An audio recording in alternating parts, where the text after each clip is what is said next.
Vesti strikes Lin down. Her cap falls, revealing a shimmering cascade of moonlit silver hair. Vesti ruthlessly hacks the silver locks while Lin weeps. With a cruel smirk, the villainess orders the broken maid to gather her pride from the floor. She obeys, trembling.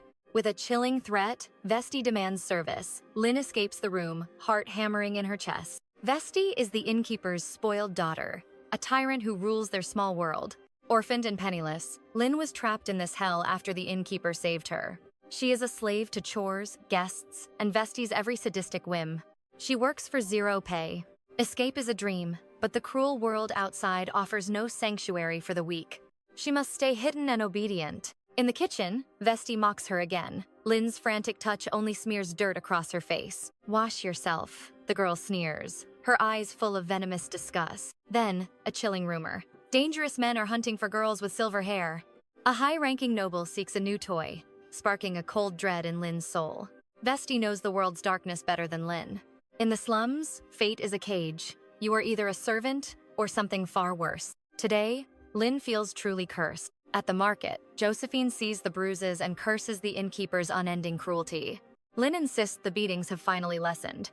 Josephine sneaks her extra meat, a small mercy hidden from her master's greedy eyes. The merchant remembers a time when Lin's smile shone brighter than the sun. She is a ghost of her mother. Minos appears, a rare friendly face in her world of shadows and labor. He offers food, but duty and fear pull her back to the inn. He insists she takes the food. Minos shares his big break. He's becoming a valet for the noble knights. A pinky promise binds them to a future reunion. His parting words are a warning. Silver-haired children are being targeted. Back at the inn, Paul's fury explodes as he rips away her cap. He presents her to strange men, selling her silver-haired beauty for a heavy bag of gold. "Go with them," he commands heartlessly. Vesti laughs. A new master awaits, and Lin's desperate pleas go unanswered. She begs to work harder, but is thrown out like trash. Vesti sneers about her future as some ancient noble's plaything. Resigned, she is led to the formidable Duke of 𝒂𝒔𝒕𝒉's estate. An elderly woman scrubs her clean, muttering about the girl's fragile, skinny frame. Dressed in crisp linen, she is finally fed. She eats ravenously. Her mission: become the shadow of Lady Elizabeth and endure what the lady cannot. Julie offers snacks and a warm welcome. Life within the Duke's walls feels like a strange, peaceful dream. Peace reigns, unlike her life before. Finally, she meets the stunning Elizabeth. The cap is removed once more. Elizabeth gazes at the silver hair and vows to keep Lin by her side. With a final, chilling command, she turns her back on Lin, leaving the girl to dread their upcoming lesson. Once alone, Elizabeth praises Marvin for finding a girl with silver hair that perfectly mimics Princess Regina's royal bloodline. A sinister smile spreads across her face as she whispers that things are about to get very interesting. The next morning, Lin stands like a silent shadow at Elizabeth's side as the dreaded lessons begin. The governess reviews the work, her eyes narrowing as she spots a mistake Elizabeth has repeatedly failed to fix. The decree is cold. Elizabeth has failed, but it is Lin who will endure the whip in her place. Tradition forbids striking a noble lady, so they required a living scapegoat to bleed for Elizabeth's every mistake. Lin notices a twisted joy in Elizabeth's eyes during the beating, and later, she escapes to find a quiet sanctuary. She muses that while this mansion is a gilded nightmare, it still beats the misery of her old life. She hopes her suffering buys Elizabeth's happiness, but her solitude is broken by a mysterious, dark-haired boy. Squinting against the blinding sunlight, she watches as he gently wipes blood from her cheek with a silk handkerchief. "You've stumbled into my secret sanctuary," he murmurs, his voice carrying an unexpected soothing warmth. Staring at him, she feels that even the gods of beauty would be driven to envy by his divine features. This is young Master Martin, the future Duke of 𝒂𝒔𝒕𝒉, and suddenly Lin's heart begins to race uncontrollably. She gasps, wondering what is happening to her heart, while Martin can only watch her with a confused expression. Suddenly, Elizabeth's voice pierces the air, and Lin flees in a panic, fearing her heart might actually be broken. When she finally reaches her mistress, Elizabeth demands to know how many times she must be called. Before a single word of apology can escape her lips, a stinging slap echoes through the silent hallway. After 1 month, Lin realizes Elizabeth is a storm of instability, far more temperamental than anyone she has ever met. On the days when darkness consumes Elizabeth's mood, Lin's only hope for survival is to beg for constant forgiveness. Lin bows low, apologizing for her delay, only for Elizabeth to sneer and demand the details of the forgotten assignment. Lin explains that the governess expects a deep study into the legendary founding flag of the Great Trona Empire.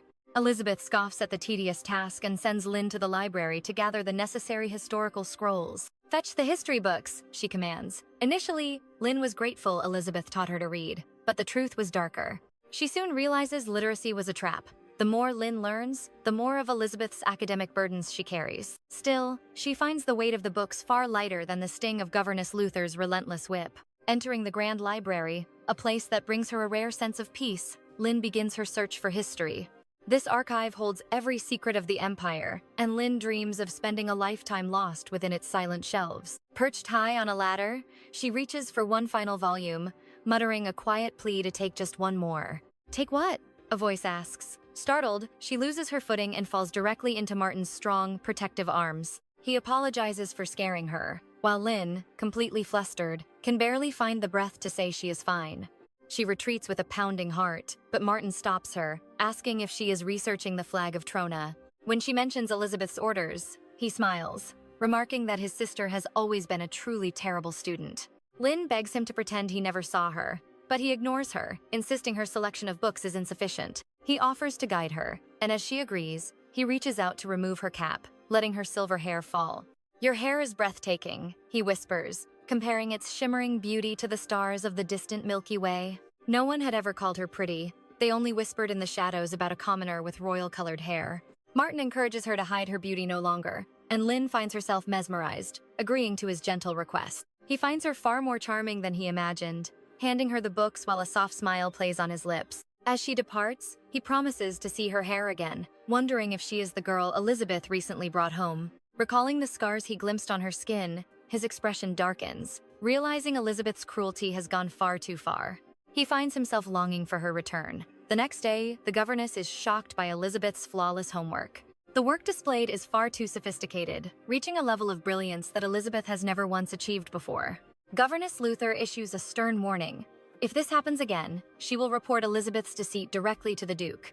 Elizabeth's eyes turn cold as she asks if the governess truly believes she is lying about her own work. Governess Luther notes the essay's quality far exceeds Elizabeth's usual efforts. Enraged, Elizabeth shatters a jug, screaming that a duke's daughter is beyond reproach. A coughing fit halts her rage, and the governess retreats from Lin's terror. She offers a hollow truce, claiming to believe the girl's blatant lie. Elizabeth's malice remains unsated as she strikes Lin with a soul-crushing slap. With chilling calm, she admits her sin, demanding a cruel punishment. She beats Lin while servants watch in silence until Luther finally intervenes. Grabbing Lin's hair, she blames the girl for failing her noble expectations. After a cold promise of improvement, the lesson ends in heavy silence. Elizabeth dismisses Lin with a sneer, banishing her from her sight. Luther and a maid help Lin rise. Lin thanks them stoically before vanishing. The staff is left whispering, wondering why Elizabeth harbors such deep hatred. The mansion becomes a prison of escalating violence and suffocating fear. Yet, one sanctuary remains, the forgotten lake shimmering behind the grand estate. Broken and bloodied, Lin flees to the shore where the Duchess once walked. Washing her wounds, she realizes any hope for mercy has turned to ash.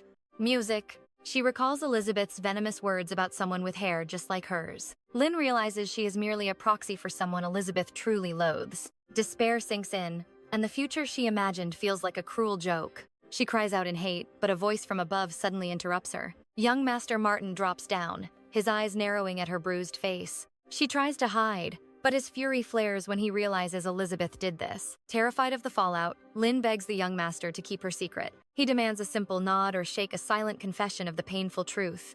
Lin nods, and Martin curses his sister's cruelty while agreeing to stay silent. Then, to her shock, the handsome master offers her a piece of chocolate. He touches her gently, promising to bring her small comforts whenever he can. Her heart flutters as the most beautiful boy she's seen shows her kindness. In a world of violence, his gentle touch feels like a miraculous blessing. As her face heats up, Martin leans in closer, causing her to panic. She recoils, so he playfully stuffs the sweet chocolate into her mouth. The sweetness explodes, washing away the bitterness of her miserable life. His radiant smile rivals the sun, leaving her heart racing in a beautiful rhythm. Martin softly reminds her that time is short and she must return now. She sprints back, knowing a beating awaits, but finding the memory worth it. Martin watches her retreating figure, his gaze lingering with a heavy intensity. Lin presses her ear to the door, praying the monster is still asleep. Silence reigns as Elizabeth remains lost in dreams, oblivious to Lynn's escape. It's a dance on eggshells, where one wrong move triggers Elizabeth's wrath. Elizabeth wakes, demanding to know why her shadow wasn't there to serve. Lynn sees right through the noble's manipulation. It's all a calculated lie. Other servants were present, yet Elizabeth only desires to exert power over her. Bowing her head, Lynn offers a practiced apology to soothe the lady's ego. She weaves a clever lie about snacks, hiding the blooming hope within. "Am I a pig to you?" Elizabeth's sharp voice sends a cold shiver down Lynn's spine. Lynn quickly offers the lady's favorite morning treats, earning a cold dismissal to fetch them immediately. In the kitchens, Julie was already ahead of the game, having prepped the sweets as Lynn requested.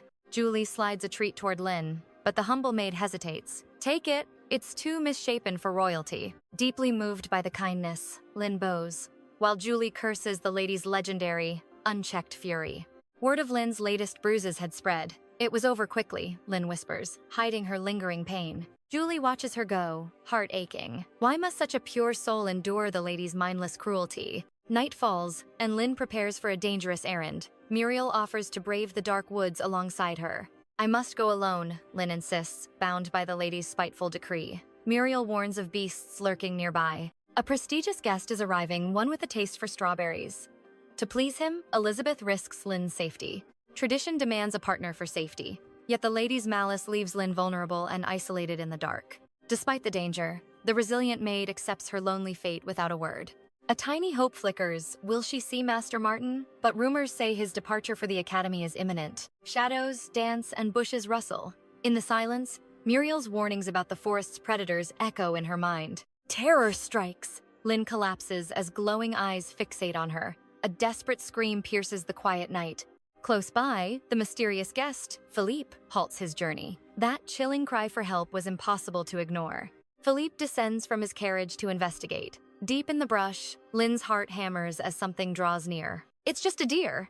Breathless with relief, Lynn gathers her prize and races back before the darkness consumes her. Julie begs the exhausted girl to rest, but Lynn's duty is absolute. She must present the harvest to her mistress. Chaos erupts in the kitchen. "He's here," the maids cry. The lady demands every servant present themselves immediately. The heir of Count Hargreaves, Philippe, makes a grand entrance, radiating nobility as he greets his friend, Martin. Dramatic atmosphere?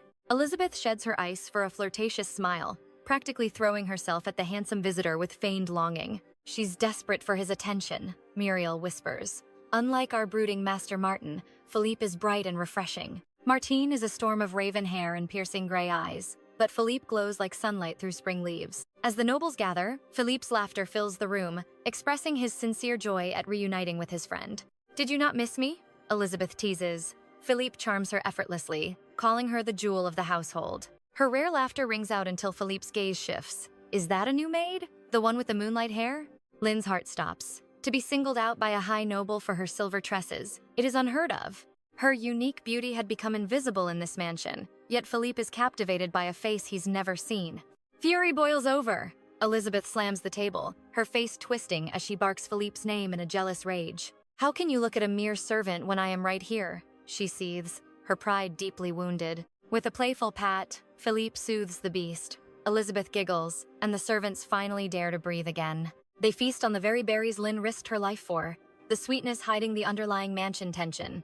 Entranced by the local scenery, Philippe inspires Elizabeth to plan an elaborate picnic for the very next day.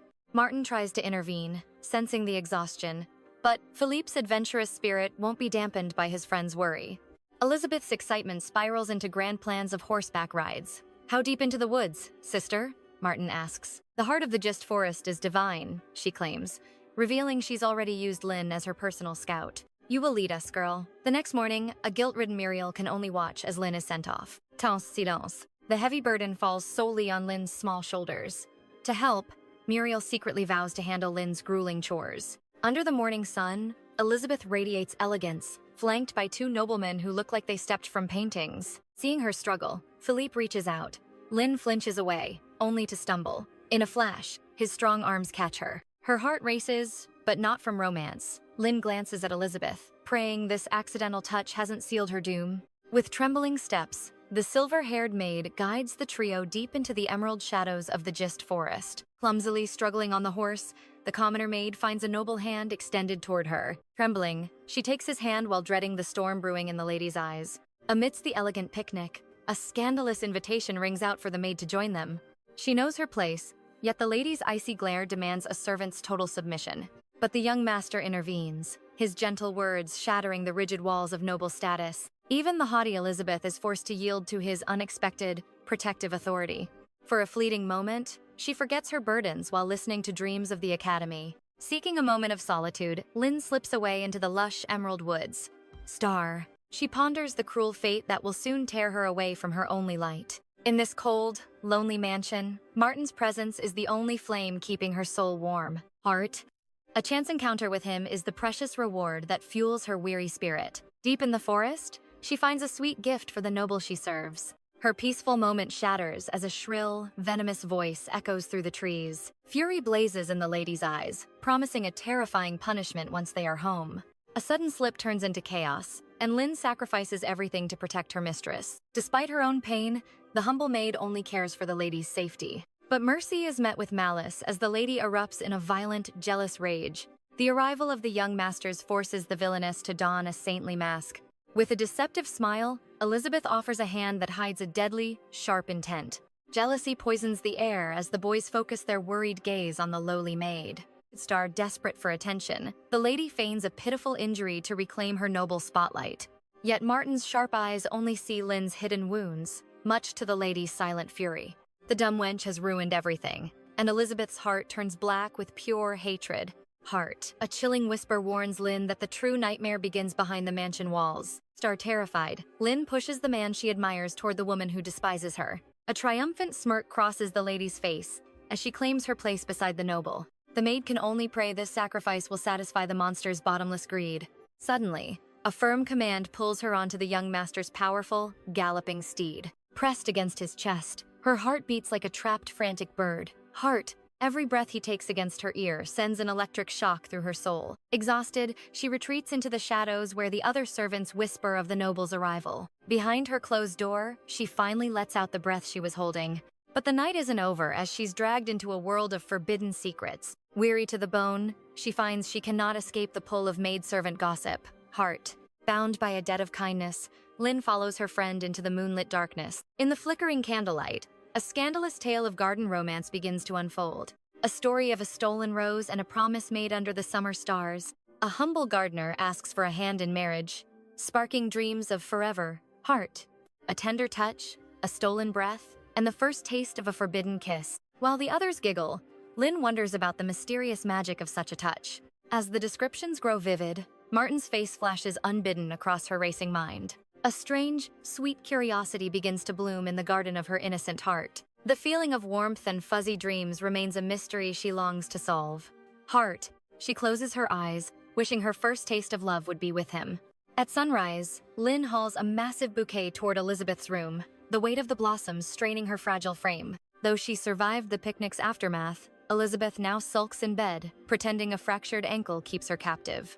Bound to her room, Elizabeth demands fresh blooms, leading Lin to a near disaster until Lord Martin's arms catch her. He asks if she is hurt, but Lin is paralyzed, captivated by his lips. She declines his help, and he departs. Once alone, she cannot escape the memory of his presence, wondering what it would feel like to taste those lips. Day by day, her heart beats louder for Martin, a forbidden flame that grows impossible to extinguish. Simply watching him from afar no longer satisfies her. Now, her heart craves a touch she can never have. She knows the cruel truth. A mere servant could never hope to stand beside a noble heir like him. Lin commands her heart to be still, knowing she must bury these dangerous feelings before they ruin her. Martin bursts into Philip's room, shaking him awake for their planned hunt, his energy relentless. Philip is bedridden with fever, but Martin remains cold, completely indifferent to his brother's suffering. He tears the sheets away as Philip moans, questioning how Martin expects a sick man to hunt. Calling him pathetic, Martin refuses to delay his sport, deciding he will conquer the forest on his own. Martin claims he will take a guide, but when Philip probes for a name, the young master stays silent. Later, Martin mentions to Elizabeth that her maid seems to know the woods well, suggesting she accompany him. Elizabeth asks if he means Lin, and Martin confirms he wants the captivating, silver-haired girl. Told she is running errands, Martin chooses to wait, a strange persistence clouding his eyes. Elizabeth grows suspicious. Her brother has never shown interest in servants, so why does he suddenly need Lynn? Hours later, Lynn clings to Martin's horse as they gallop into the emerald depths of the woods. Sensing her fear, he commands her to relax, yet she wonders how peace is possible in his presence. Upon her return, Elizabeth had sternly ordered her to follow Martin into the wild. Observing his grace, she softly whispers to the wind, wondering why he treats her with such unexpected kindness. He asks if she spoke, but she stays quiet, fearing that if he continues, she might forget her station entirely. At their destination, Martin's hound, Louis, suddenly appears, having secretly trailed them from the mansion. While stroking the dog, Lynn looks to Martin, asking what her next duty shall be. He offers her freedom. She can either witness his hunt or wander the forest as she likes. He insists she rest, knowing Elizabeth's cruelty, then disappears into the brush with Louis to find his prey. She watches him leave, longing to know why he cares, but her status keeps her tongue-tied. Back at the estate, Elizabeth paces, consumed by thoughts of her brother's bizarre obsession. He has never cared for servants, nor even his own sister. Why is he fixated on Lynn? She suspects a deeper reason behind his desperate search for that specific maid. The realization strikes. Lynn is the twin image of Princess Regina, the Empire's most revered successor. Her father constantly compared her to Regina, claiming Elizabeth would never achieve such divine perfection. Princess Regina is seen as the ultimate ideal, destined to become the Empire's first true empress. Just the thought of that perfect woman fills Elizabeth's heart with a burning, bitter rage. Muriel interrupts her thoughts, announcing that Lord Philip has invited her for afternoon tea. Forgetting her anger, Elizabeth beams with joy, screaming her frantic agreement to the maid. In the woods, Lynn kneels by a fallen bird, mourning a life ended for nothing but sport. Martin asks if she pities the creature, and she timidly requests to give it a proper burial. He agrees. She digs a shallow grave, laying the creature to rest after its meaningless demise. A painful thought pierces her soul. Like this bird, her own fate rests in the hands of others. After she finishes, Martin asks if this small act of kindness brought her any comfort. She shakes her head. Martin suddenly declares the hunt over, leaving her terrified that she has displeased him. He simply laughs, asking her to show him the secrets of the forest through her eyes. That night, the family gathers for a high-stakes dinner with the formidable Duke 𝒂𝒔𝒕𝒉. Elizabeth waits anxiously, wondering if her father will finally propose a match with 𝒂𝒔𝒕𝒉. The Duke coldly asks their guest if he is settled. Before 𝒂𝒔𝒕𝒉 can utter a word, Elizabeth interjects, desperately listing how she personally ensured 𝒂𝒃 enjoyed his stay, mentioning the music. She rambles about their picnics and tea, desperate to prove their connection to her father. The Duke slams the table in a blind fury, demandingly asking if she cannot see he was speaking to 𝒂𝒃. Elizabeth falls silent, heartbreaking. Waves of shame wash over her. She sought her father's approval, yet he only chose to humiliate her before their noble guest. Martin watches the scene from the shadows, sensing his father is barely containing his internal rage. In high society, marriage is merely a transaction for profit, despite the facade of affection they wear. However, House 𝒂𝒂𝒕𝒉 and House Hargreaves stand apart from such shallow schemes. Their alliance is forged in blood and history, sharing deep political ties and protecting one another at all costs. Every noble in the Empire knows the unbreakable bond shared by these two legendary houses. Philippe and the Duke discuss his stay and his father, Alex. Then, the Duke asks about the hunt Martin and Philippe planned. Martin smoothly claims that Philip was unwell, so he ventured into the forest alone. After a hollow inquiry about Philip's health, the Duke demands to know if the hunt was successful. Martin says the forest felt open and free. Behind a mask of silence, Elizabeth screams that he is lying. She knows he wasn't alone. He took Lynn. He only lies because he knows she cannot expose him. To speak up would only invite her father's devastating wrath. The Duke's favoritism is blinding. Elizabeth believes he hates her because the Duchess died during her birth. She is certain he blames her for that tragedy. He has never once held his own daughter. He ignores her existence until he despises her. As a child, she broke things just to be seen. But no matter the destruction, his cold eyes never lingered on her. Eventually, her desperation turned from fragile glass to things that were far harder to break. Suddenly, an assistant whispers a secret to the Duke. His expression turns into a mask of ice. He excuses himself for urgent business. Once he leaves, Philippe finally breathes, admitting the Duke's presence is suffocating. Philippe then curiously asks about the silver-haired maid who graced their picnic. Elizabeth's jaw tightens as she claims Martin took Lynn hunting, then gave the girl the rest of the day off. 𝒂𝒃 looks at Martin, realizing Lynn was the mysterious guide he had mentioned. He asks about the catch, but when Martin remains vague, 𝒂𝒃 grows curious about what really happened in the woods. Martin's mind drifts to Lin, remembering her stories of flowers and the mother she lost. He recalls her humble apology for talking too much, and how he had begged to hear more of her voice. In the present, a faint smile touches Martin's lips as he claims he found something far more interesting. Elizabeth watches him, her heart sinking at the unfamiliar warmth in her brother's eyes. Consumed by spite for her family, Elizabeth decides to unleash her burning rage onto Lin. She accuses the maid of stealing jewelry. Lin pleads innocence, but Elizabeth snarls that she was the last to touch it. Lin trembles, swearing she returned the necklace right after the picnic ended.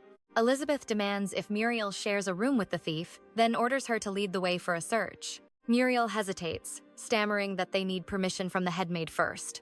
Elizabeth hurls an object at Muriel, screaming if she truly needs permission from a lowly servant. Muriel submits. She leads the lady to the servants' quarters, where the staff freezes in pure terror.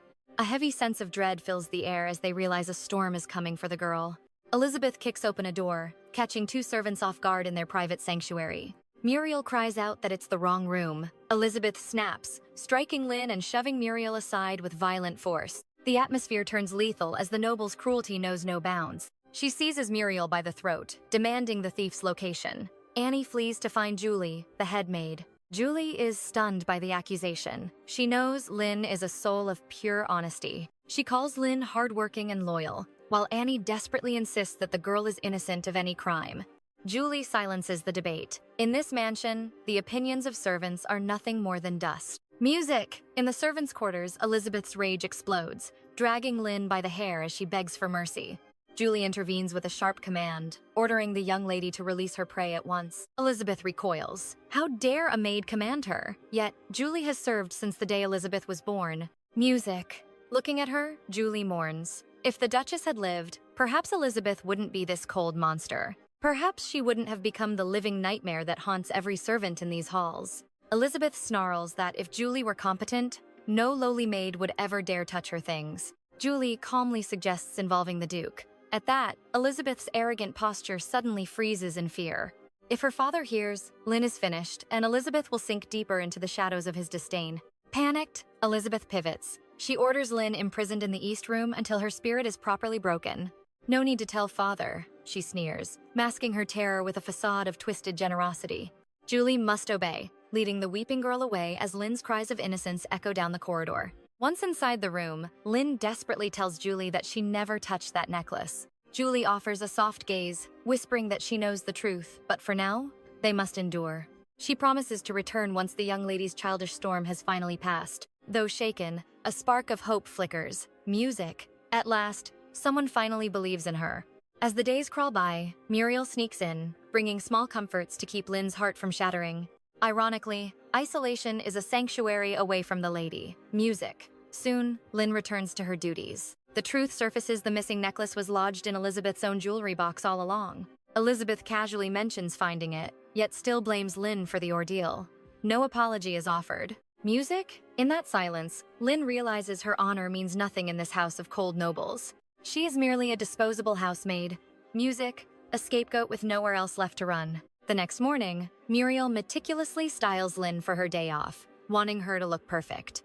Lin protests the fuss, but Muriel regrets not being brave enough to defend her before. "Thank you for believing in me," Lin whispers, her gratitude warming the bond between them. Stepping into town, Lin finds the Duke's gold provides a rare, sweet taste of freedom. After errands, her mind drifts to Martin and his impending departure for the prestigious academy. She'll never confess her love, but a small parting gift feels like a safe goodbye. She hopes that during his 6 years away, a small memory of her might remain. Suddenly, a hand catches her shoulder. A handsome man recognizes her, but Lin sees a stranger. Music? He's transformed. Only when he speaks his name does the fog of memory finally clear. She stares up in shock, wondering when the boy she knew became so tall and strong. He laughs, crediting years of hard labor. He admits he was desperate to find her. Rumors claimed she was sold off, and the silence from the inn only fueled his anxiety. He scoffs at the butler's life. He's finished with the arrogance of serving the nobility. Then, with a casual grin, he invites her to share a meal, just like old times. Days later, the maids are buzzing, watching Lin chat with the handsome new delivery boy, Minos. They whisper about marriage, teasing Muriel to uncover the secrets of Lin's mysterious suitor. Music. From his window, Martin watches Lin smile at the stranger. A cold jealousy grips his heart. He abruptly cancels his appointments. He needs a hunt to clear his racing thoughts. Music? The assistant protests the schedule, but Martin's dark gaze brooks no further argument. Later, Martin sits by the fountain, his frustration rippling through the water with every stone. He realizes with a pang that he hasn't seen Lin for days now. Music? He's checked every corner, but she's vanished. Is she really out there? With him? While stroking his stallion's mane, a strange anxiety suddenly grips his heart. This unfamiliar concern for a mere servant gnaws at his soul. His gaze then falls upon wild berries glistening by the fountain. They were the same fruits from his secret forest memories with Lin. Meanwhile, Lin rushes back, breathless after losing track of time. Her heart stops the moment she glimpses Martin's silhouette. He approaches, offering the berries with a silent intensity. Lin blinks, wondering why a noble would give her such a gift. Music. A bitter realization strikes him. She isn't smiling for him like she did for that delivery boy. Music. Stung by her silence, he turns away, only for Lin to press a marigold-embroidered handkerchief into his palm. Her silver hair cascades down as she removes her cap, whispering a prayer for his health at the Royal Academy. 2 days later, Martin departs. Music. Lin watches his carriage vanish into the distance. Tears blur her vision, her only solace being the token of affection she managed to give him. Music. Throughout the lonely days, she meticulously tends to his empty room, dreaming of his eventual return. In the blink of an eye, 6 years vanish. Lin is now 19. During the 6th spring, Muriel arrives breathless, announcing an urgent summons for every servant in the manor. The young master has returned? Lin's heart thunders as she races to catch a fleeting glimpse of him. A transformed, commanding Martin finally enters. Elizabeth glides forward to welcome her brother home. After a graceful curtsy, she coldly commands Lin and Sasha to prepare a bath for the master.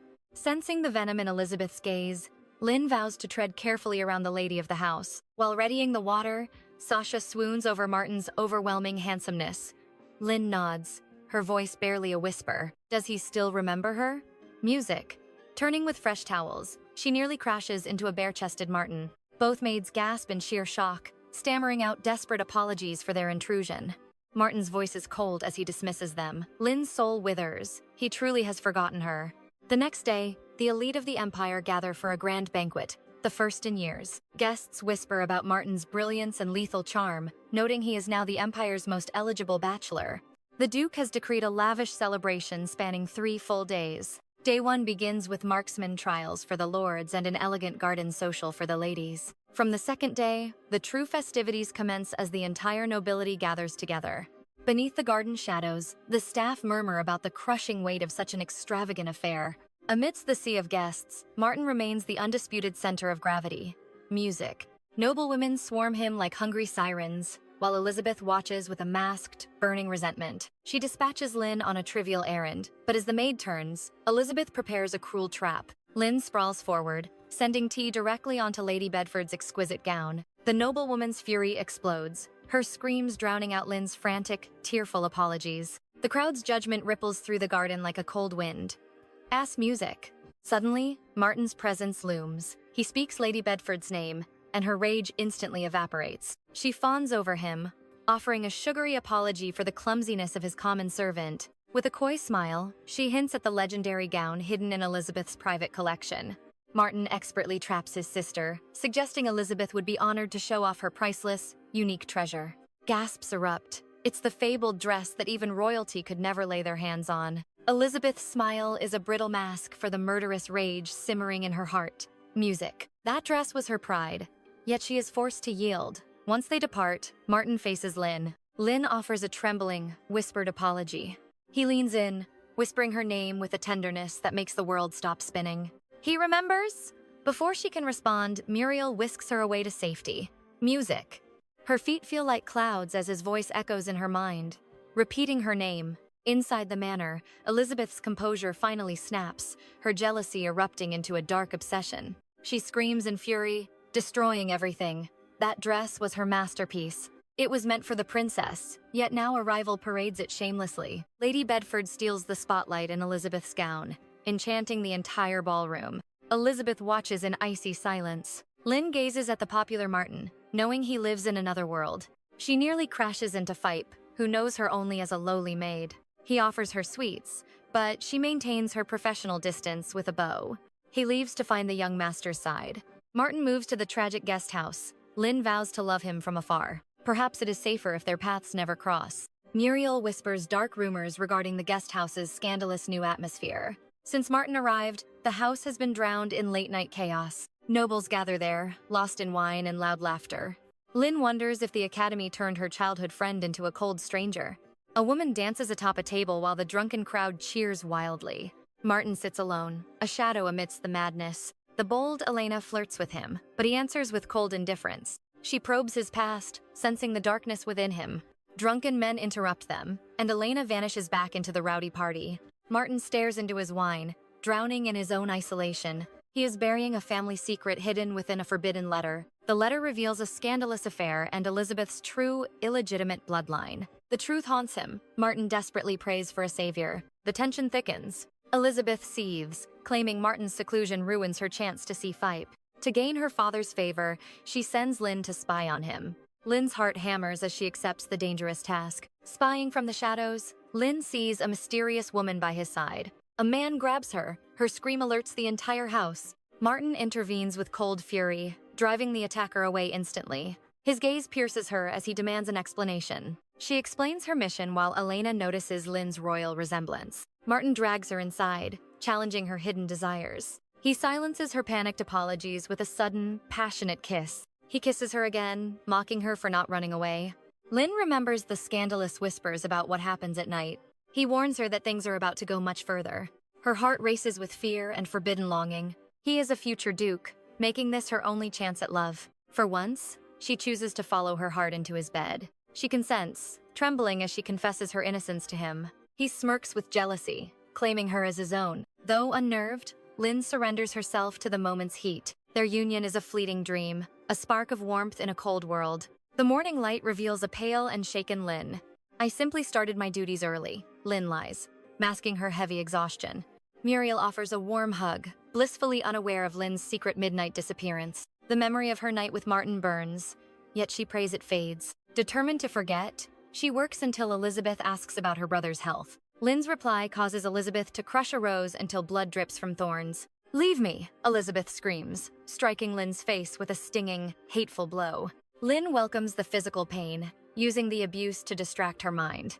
Each strike helps push the haunting image of Martin into the shadows. Sleep brings no peace. A phantom Martin mocks her desire to forget. Lin gasps awake, relieved to see Muriel sleeping soundly beside her. Seeking to escape her own mind, Lin slips out for fresh air. Haunted by his touch, Lin freezes as Martin's voice shatters the silence. She retreats in a panic, only to be trapped against a tree. Martin looms over her, leaving without a word after whimpering in my arms. Swallowing her fear, she stammers about chores, desperate to escape his gaze. Martin recalls his mother's letter, sent to mark his graduation from the academy.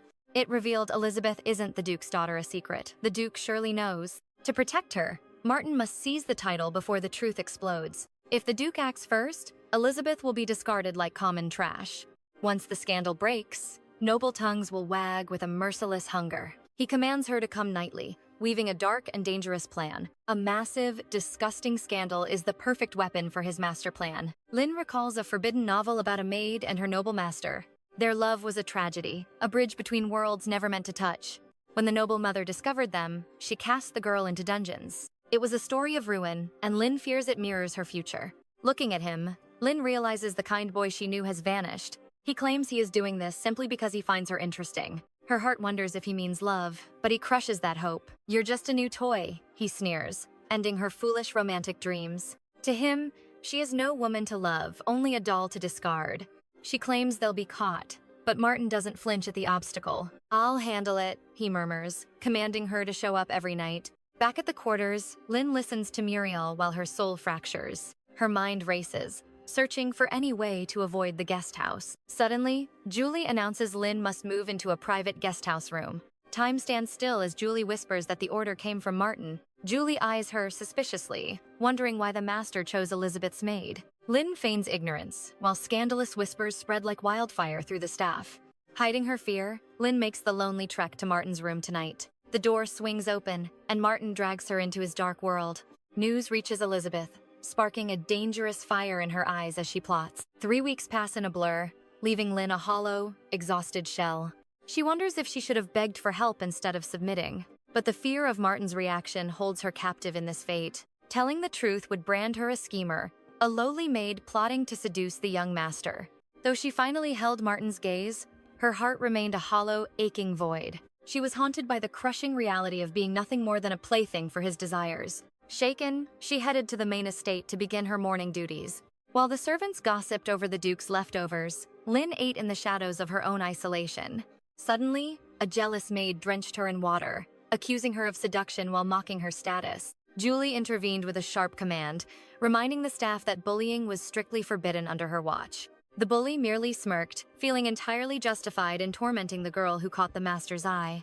Life in the guest house became a living hell, and even her closest friends turned stone cold. When the malice became suffocating, Lin's thoughts drifted toward the very man who sparked this chaos. She was becoming dangerously dependent on him, fearing the day Lady Elizabeth discovered their forbidden bond. She knew one thing for certain: discovery wouldn't just mean losing her job, it would mean ruin. To survive this golden cage, she had to ensure they were never, ever caught. That night, Martin's dreams took him back to the palace, where a young boy stood among roses. A thorn drew blood, and a silver-haired woman appeared, a haunting mirror of Lin's own face. She tended his wound with a gaze so tender it could heal a shattered soul.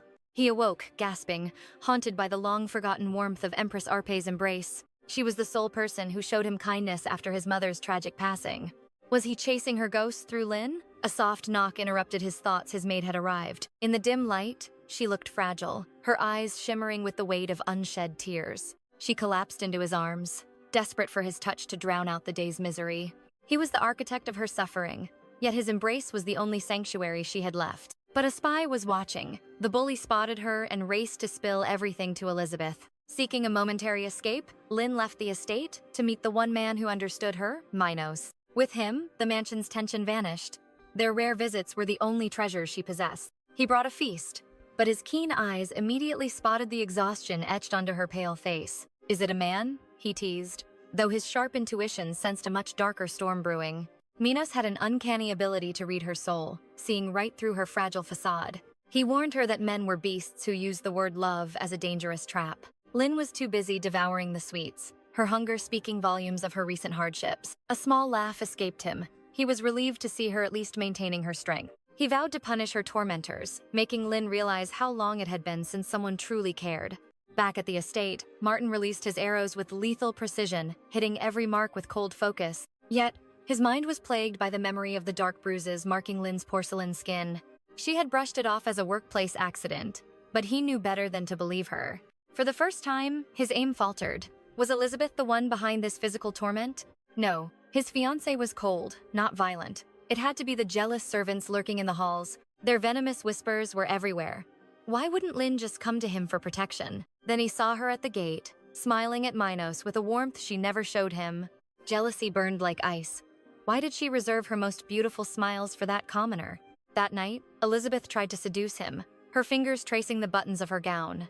"Not tonight," he commanded, leading her instead to a table filled with an unexpected feast. Martin ate in silence while Lin stood by, feeling the suffocating tension of their changed roles. He questioned her lack of appetite, his gaze piercing through her composure as he dug for answers. She mentioned a lunch date, unwittingly fueling the possessive fire already raging in the master's heart. He commands her to eat, insisting this culinary masterpiece far outshines any common restaurant. He attempts to hand-feed her like a lover, but she desperately pleads to retreat to her quarters. Instead, he orders her to disrobe and enter his bed.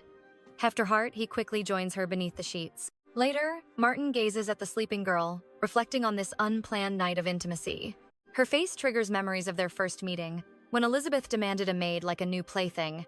Martin questioned why his sister desired yet another servant for the mansion. She simply wanted someone to suffer punishments in her stead.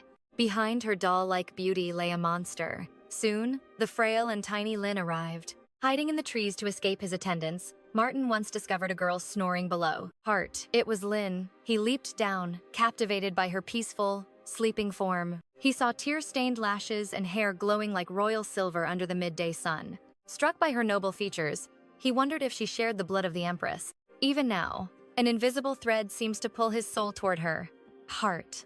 The urge to possess her is overwhelming, and her tears pierce his heart with strange agony. He dismisses it as mere obsession, a temporary hunger that will eventually fade. Heart. The next morning, Lin prays for a rare moment of peace amidst her chores. Tranquility is shattered when Mari, her relentless tormentor, violently shoves her aside, a heart. As apples scatter, Mari mocks her, implying Lin is exhausted from her nightly services. Lin suspects this newcomer is the Viper poisoning the mansion with filthy rumors. Despite being new, the girl has already charmed her way into Elizabeth's favor. Suddenly, Muriel reaches down to help, catching the startled Lin completely off guard. Heart, Muriel whispers that she understands the heavy secrets Lin is forced to carry. Regretting her past silence, she vows to stand as Lin's only ally. Touched by this unexpected trust, a flicker of hope finally warms Lin's frozen heart. Her brief relief vanishes when Elizabeth summons every maid to the garden. They find Elizabeth waiting, a cruel whip coiled in her hand like a snake. As the maids tremble, the whip cracks with a sound that demands absolute silence. She announces her knowledge of the temptress who dared to seduce her brother, Martin. Lin pales in horror as Elizabeth points the weapon directly at her heart. Trembling violently, the young maid is forced to stand before her vengeful mistress. Elizabeth screams, demanding how a mere servant dared to seduce the 𝒂𝒔𝒕𝒉, a heart. She threatens to mutilate Lin's toes, sparing her fingers only for the sake of labor. Suddenly, Julie interrupts the interrogation, demanding to know the meaning of this cruelty. Heart. She argues that such chaos disrupts the vital harmony of the entire estate. Heart. An enraged Elizabeth accuses the headmaid of gross negligence. She cites the guest house room as proof of Julie's suspicious favoritism toward Lin. It is an insult, she claims, for a lowly servant to enjoy such privacy. To everyone's shock, Julie calmly declares the private room was entirely her own idea. She explains that Lin alone volunteered for the estate's most grueling late-night tasks. Heart. The room was a practical necessity to avoid waking the other hardworking servants. Julie confirms that Lin remains strictly secluded once her nightly rounds are finished. Whispers shift as the maids begin to doubt the scandalous lies about their companion. Heart. But Mari intervenes, calling the head maid a liar and stepping forward boldly. Elizabeth demands proof, and Mari claims she witnessed the illicit encounter herself. The witness swears she saw Lin enter Martin's chambers. Elizabeth orders her bound immediately. Julie intervenes immediately, demanding to know exactly what business Mari had lurking around the master's private guest house. Mari feigns innocence before snapping back with a venomous question, asking if she's being accused of seducing the master like Lin. Like that commoner Lin. Music. Julie's expression remains cold as she slams a heavy bag onto the floor. She informs Elizabeth that the guest house staff have reported missing jewels for months, and every piece was hidden in Mari's room. The servants begin to whisper in shock, realizing Mari was the snake who had been spreading those vile rumors about Lin. Music? Mari collapses in tears, shaking with terror. She confesses to the theft but screams that she truly saw Lin entering the master's room. Elizabeth's heart burns with rage. This was her golden opportunity to destroy Lin while maintaining her own saintly reputation. But Mari's greed ruined the entire plan. Music! She lashes Mari instead, ordering the traitor to be bound to the tree. Lin watches the scene in a daze, wondering why she was spared and why the strict headmaid would risk everything to protect her.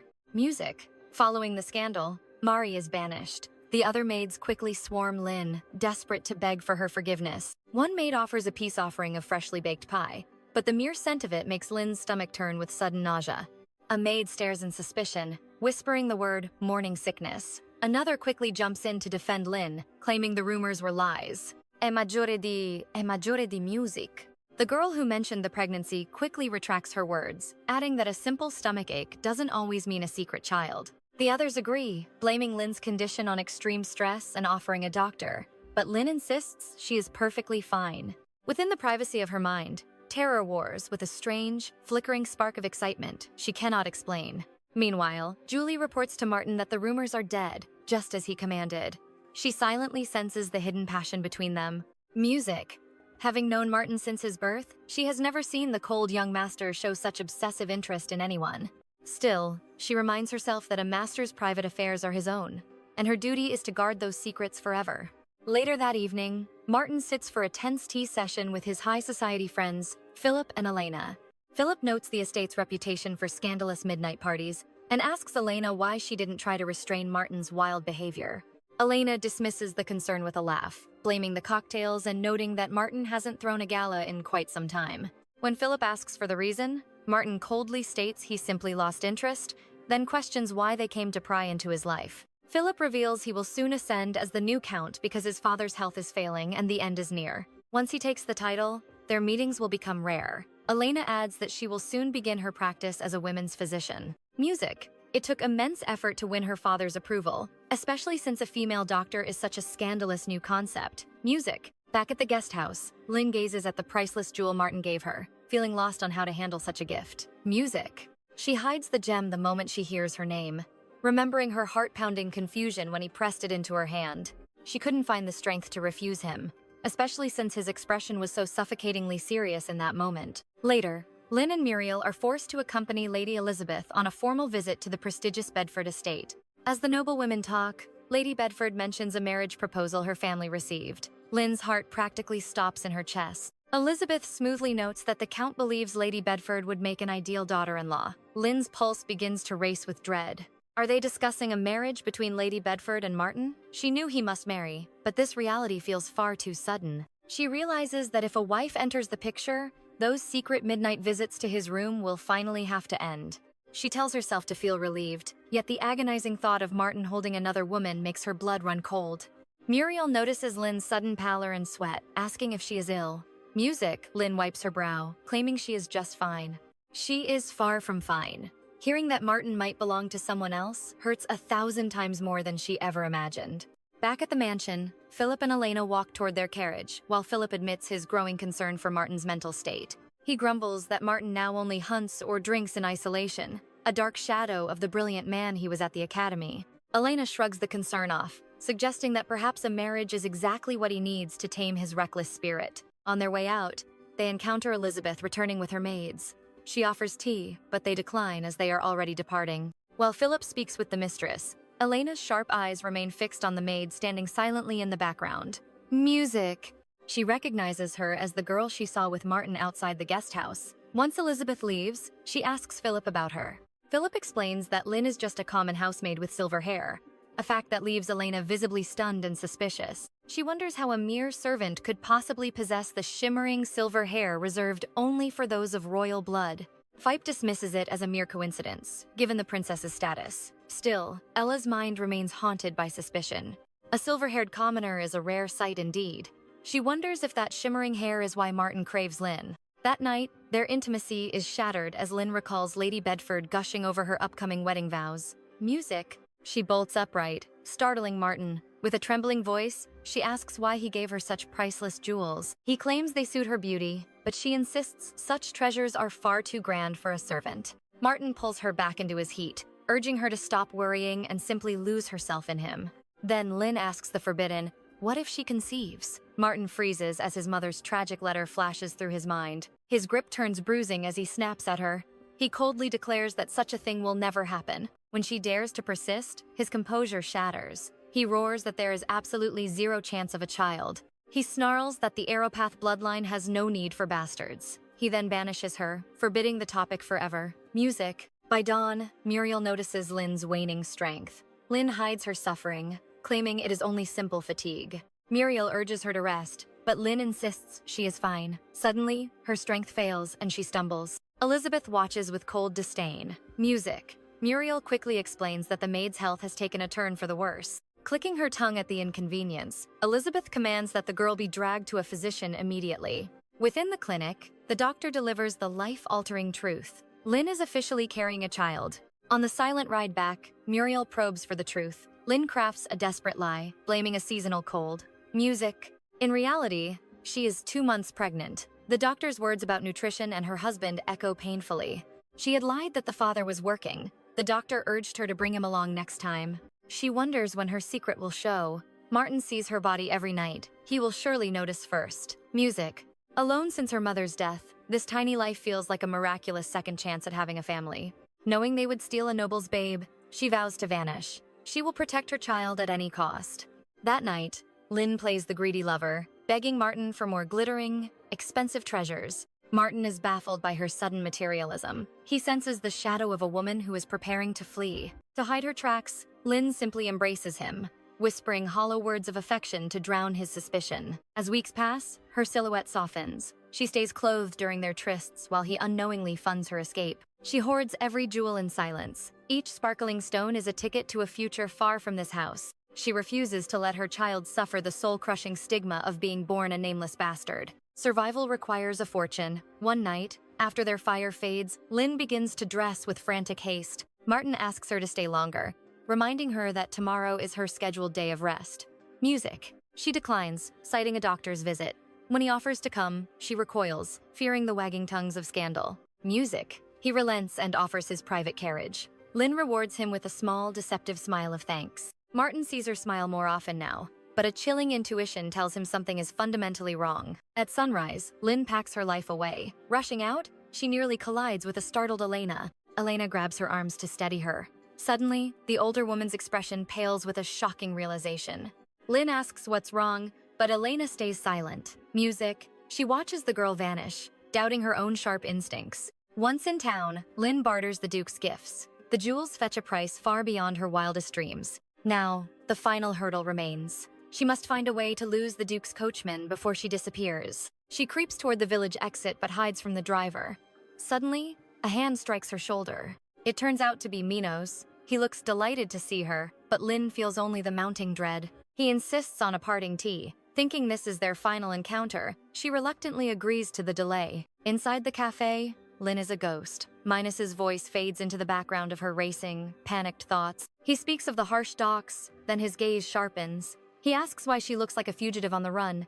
Tired of the masks, Lin finally breaks. She confesses she is leaving the house of 𝒂𝒔𝒕𝒉 forever. Minos is thunderstruck. Music. His shocked outburst draws the attention of every curious soul in the crowded cafe. Music! I'm running away, she whispers. Hurt and betrayed, he asks if she truly planned to vanish without a word. Her apology sparks his fury, but he bites it back. One look at her eyes confirms his worst fear. Music. He knows the scars she carries and the silent strength she has always wielded alone. Her desperate flight speaks volumes. He asks how she plans to escape this golden cage. A carriage is a death trap for a fugitive. He urges her toward the sea instead. Music. He vows to secure tomorrow's first ticket provided she promises to send word once she is free. Music. Lin accepts the lifeline. Together, they spend her final sunset in the village. Fearing they may never meet again, she buys a scarf to weave her gratitude into a gift. Minos hides her in a forgotten inn, a shadow where the Duke's reach cannot touch. He departs to secure her passage, leaving her under the vast, uncaring starlight. The weight of freedom is staggering. For the first time, her life belongs to her alone. No more acting small or staying silent. Finally, a flickering spark of hope ignites her soul. Yet, severing ties burns. She will miss the familiar faces who shared her heavy burden. Even Elizabeth and Martin, the ones who haunted her every waking hour. Meanwhile, Martin's intuition screams. The room where she usually waits for him remains chillingly empty. Music. The coachman returns alone, claiming she vanished into the village crowds on an errand. Elizabeth's screams pierce the hall. Martin demands answers, but her rage is a wall of ice. A trembling maid whispers the impossible. Lin has truly vanished without a trace. At the harbor, Minos hands her the ticket to Neora, a city safe enough for a woman alone. Words fail her. He pats her head, his eyes mourning the loss of a dear friend. She boards the vessel, waving until he is a speck on the shore. Back at the estate, Martin's sanity snaps. He shatters a vase, obsessed with her flight following the physician's visit. Music. He had torn her room apart, finding only hollow silence where her heart used to be. The estate is in an uproar as whispers of her scandalous secret turn into stinging truths. Why does his heart bleed for a mere servant? Tommy arrives with the first dark lead. She sold a king's ransom in jewelry, far more than she ever needed for a simple journey.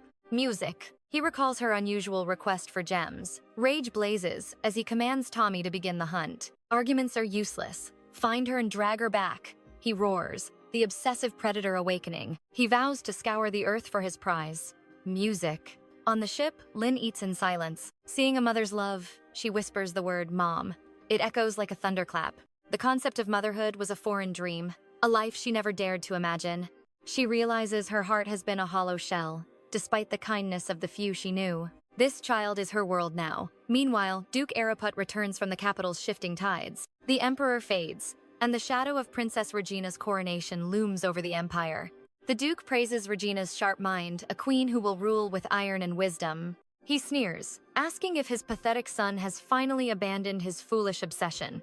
The report is grim. Martin is drowning his sorrows in wine, haunted by a ghost. A useless maid, the Duke scoffs, before Lady Bedford sweeps in with a serpent's grace. She claims her place as the future bride. Later, she invades Martin's gloomy sanctuary. His welcome is as cold as the grave, his eyes filled with lingering resentment. She demands wedding plans, but he scoffs their union as a cold transaction between powerful bloodlines. Music. She mocks his grief over a runaway peasant, her pride wounded by his distraction. Act like the duke you are, she sneers, tasting the power of her future title. Love is for the weak. She seeks only the crown, laughing as she leaves him behind. Meanwhile, Tommy stalks the village like a wolf, but the trail has gone cold. Although they weren't close, Lynn's gentle heart always ensured Tommy never went hungry. He witnessed her nightly visits to the master and the cruel torment Elizabeth inflicted daily. He scours the docks, showing her portrait to every rough sailor in sight. Most draw a blank, until a lone voice suggests a shady harbor inn. After a grueling forest trek, Tommy arrives. A young boy announces the unexpected guest. The child reaches for his luggage, but Tommy clarifies he isn't a customer. He presents the sketch, and the boy's eyes light up. She was here! The doctor drops a bombshell. Lynn is pregnant. Shaken, Tommy wonders how Martin will react. He is certain the child belongs to none other than the young master himself. Martin dreams of Lynn, her gentle touch pulling him into the cool river depths. As he reaches for her, she dissolves into mist, leaving him shivering and alone. 5 days of silence, rage and longing war within him after her sudden betrayal. His heart screams her name, yet his pride refuses to acknowledge the growing obsession. The following day, Martin makes a rare, tense appearance at the prestigious Bedford estate. She offers hospitality, but Martin is cold. He's here to shatter their hollow engagement. He offers her a way out, blame him entirely for the broken promise. When she demands an explanation, he offers nothing but chilling, stone-cold silence. She screams of duty, but Martin reminds her he never gave his true consent. Clinging to status, she refuses to acknowledge his rejection, vowing to ignore the conversation. Martin knows ending this is necessary. He slides over damning evidence of her secret, scandalous affair with Travis, the stable boy. He coldly points out the severe consequences of her discarded innocence and broken virtue. She defends her lover, and Martin calmly uses that passion to force her hand. When she mentions the runaway maid, Martin's silence confirms his singular, obsessive focus. Driven by greed, she vows to become Duchess to secure their family's wealth and power. Martin challenges her, insisting that destiny belongs to those brave enough to seize it. He leaves her with one final question. Is status truly worth a lifetime of misery? The grand ceremony arrives, but the bride is nowhere to be found. She chose love over duty, eloping with Travis and leaving the nobility in chaos. The Duke fumes over the scandal, but Martin remains eerily calm amidst the fallout. His father demands compensation, yet Martin urges him to let the matter die. He suggests shifting their gaze toward alliances closer to the royal circle and Princess Regina. Impressed, the Duke asks the million-dollar question. Does his son truly love that maid? Martin's heart is a storm of confusion. He simply cannot erase her from his thoughts. The Duke reveals even royalty defies tradition for love, so status no longer matters. Surprisingly, he grants his blessing to meet the woman who captured his son's heart. Enraged, Elizabeth realizes her family is ready to welcome a mere servant as Duchess. She only hired Lynn to be her personal punching bag for her twisted amusement. If Lynn returns as mistress, Elizabeth's dark secrets and cruelty will finally be exposed. She vows to burn everything down before letting that maid step foot here again. Under the veil of night, she hires a cold-blooded killer to silence Lynn forever. Her demands are gruesome. Bring back her eyes and hair as proof of death. At the palace, the fading emperor prepares to unveil a long-buried secret to Princess Regina. Elsewhere, Lynn finally breathes the air of freedom, securing her passage to a new life. As she struggles with her heavy burden, a mysterious stranger offers a helping hand. Despite the sharp tongue, Lynn senses a hidden warmth and accepts the woman's helping hand. The carriage winds through deep woods for half a day, but Lynn only cares about escaping Martin. Though labeled a bastard, her child carries the sacred silver blood of the royal house. She vows to protect her baby, but a sudden jolt and a piercing scream shatter the peace. Steel flashes as bandits surround them, demanding every scrap of gold in exchange for their lives. Deep within the palace, Martin faces Empress Regina for the first time since her grand coronation. She probes his broken engagement with a knowing look, hinting at a secret heavy on her mind. Her father's dying breath revealed a lost half-sister, a girl marked by shimmering, royal silver hair. Finding this long-lost princess has now become the Empress's absolute and singular obsession. Sensing a desperate lead, Martin immediately pledges his strength to help her find the girl. As Martin prepares his escape to find Lynn, Elena blocks his path with a chillingly sharp gaze. He snaps in frustration, but her mention of a maid named Lynn freezes the blood in his veins. She recalls seeing Lynn at the estate, even remembering the moment she seized the girl's wrist. Lynn's noble posture betrayed her common disguise. And now Elena is ready to drop a bombshell. Are you the father of that maid's child? The question leaves Martin reeling in absolute shock. Citing her medical knowledge, she demands the truth once more. Is he the father of that baby? Tommy's panicked outburst confirms the secret, sending Martin into a blazing rage as he demands the truth. Deep in the forest, the outlaws force the trembling passengers to line up for a grim fate. They demand every last coin, threatening to spill blood if a single soul dares to refuse. Lin remembers the dark warnings from the mansion about the ruthless nature of forest bandits. Surrender everything and beg for mercy, for these monsters take lives without a second thought. A bandit rips the bag from her hands, his eyes widening at the fortune hidden inside. Desperation overrides her fear as Lin clings to him, sobbing for the money her baby needs. A cold barrel presses against her temple. Will she choose her gold or her very life? Under the weight of terrified whispers, Lin finally releases her last hope for her child's future. The thieves vanish into the shadows, leaving Lin hollow and broken on the cold forest floor. That gold was her child's lifeblood. Now, she stares into the abyss, wondering how to survive. They arrive in the city of 𝒃𝒉, but Lin stands adrift, a ghost in a bustling crowd. Without a single copper for a bed, and her body failing from exhaustion, despair sinks in. Rihanna, the woman from the carriage, steps forward with an offer of hope for the lost girl. I have nowhere else to go, Lin confesses, her voice trembling with the weight of loneliness. Rihanna opens her doors, offering a warm sanctuary and a hot meal to the starving mother. The manor is strangely vast for one soul, and Rihanna gently urges the ravenous Lin to slow down. You must nourish your soul, Rihanna insists. You need strength to face the path ahead. Lin vows to pull herself together for her baby. Meanwhile, Tommy desperately tries to stop Martin's departure. He warns that the Duke's wrath will be catastrophic if he learns Martin is hunting a maid. Clad in commoner's rags to hide his nobility, Martin's eyes burn with a feverish need to find Lin. The following dawn, a shadow moves through the market, showing Lin's portrait to the locals. Met with blank stares, the assassin's patience thins as the hunt for the maid drags on. I will savor the moment I find her, he hisses, promising her a slow and agonizing end. Sunlight filters through the window as Lin awakens, feeling a rare moment of peace in the house. She dreams of a quiet life there, only to find a generous feast already waiting for her. Lin hesitates to ask for more help, fearing she will overstay her welcome as a mere runaway. But Rihanna's keen eyes see right through her, catching the unspoken plea on Lin's lips. Speak your truth, child. In this house, your voice finally carries the weight it truly deserves. Trembling, Lin begs for one more night, vowing to find work quickly and repay every single coin. She desperately lists her skills, cooking, cleaning, anything. Rihanna smiles. Stay for now, but rent starts once she's employed.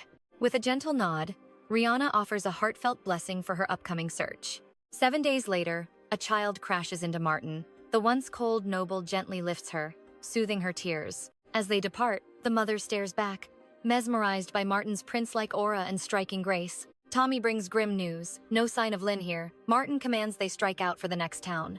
Martin feared the Duke's legendary rage, yet his father surprisingly granted his blessing for the journey. See the true world, the Duke urged, pushing him to escape the gilded cage of 𝒂𝒔𝒕𝒉. Martin expected a swift chase, but her trail was vanishing like mist in the wind. Music. The harsh reality outside the palace walls shatters his pride.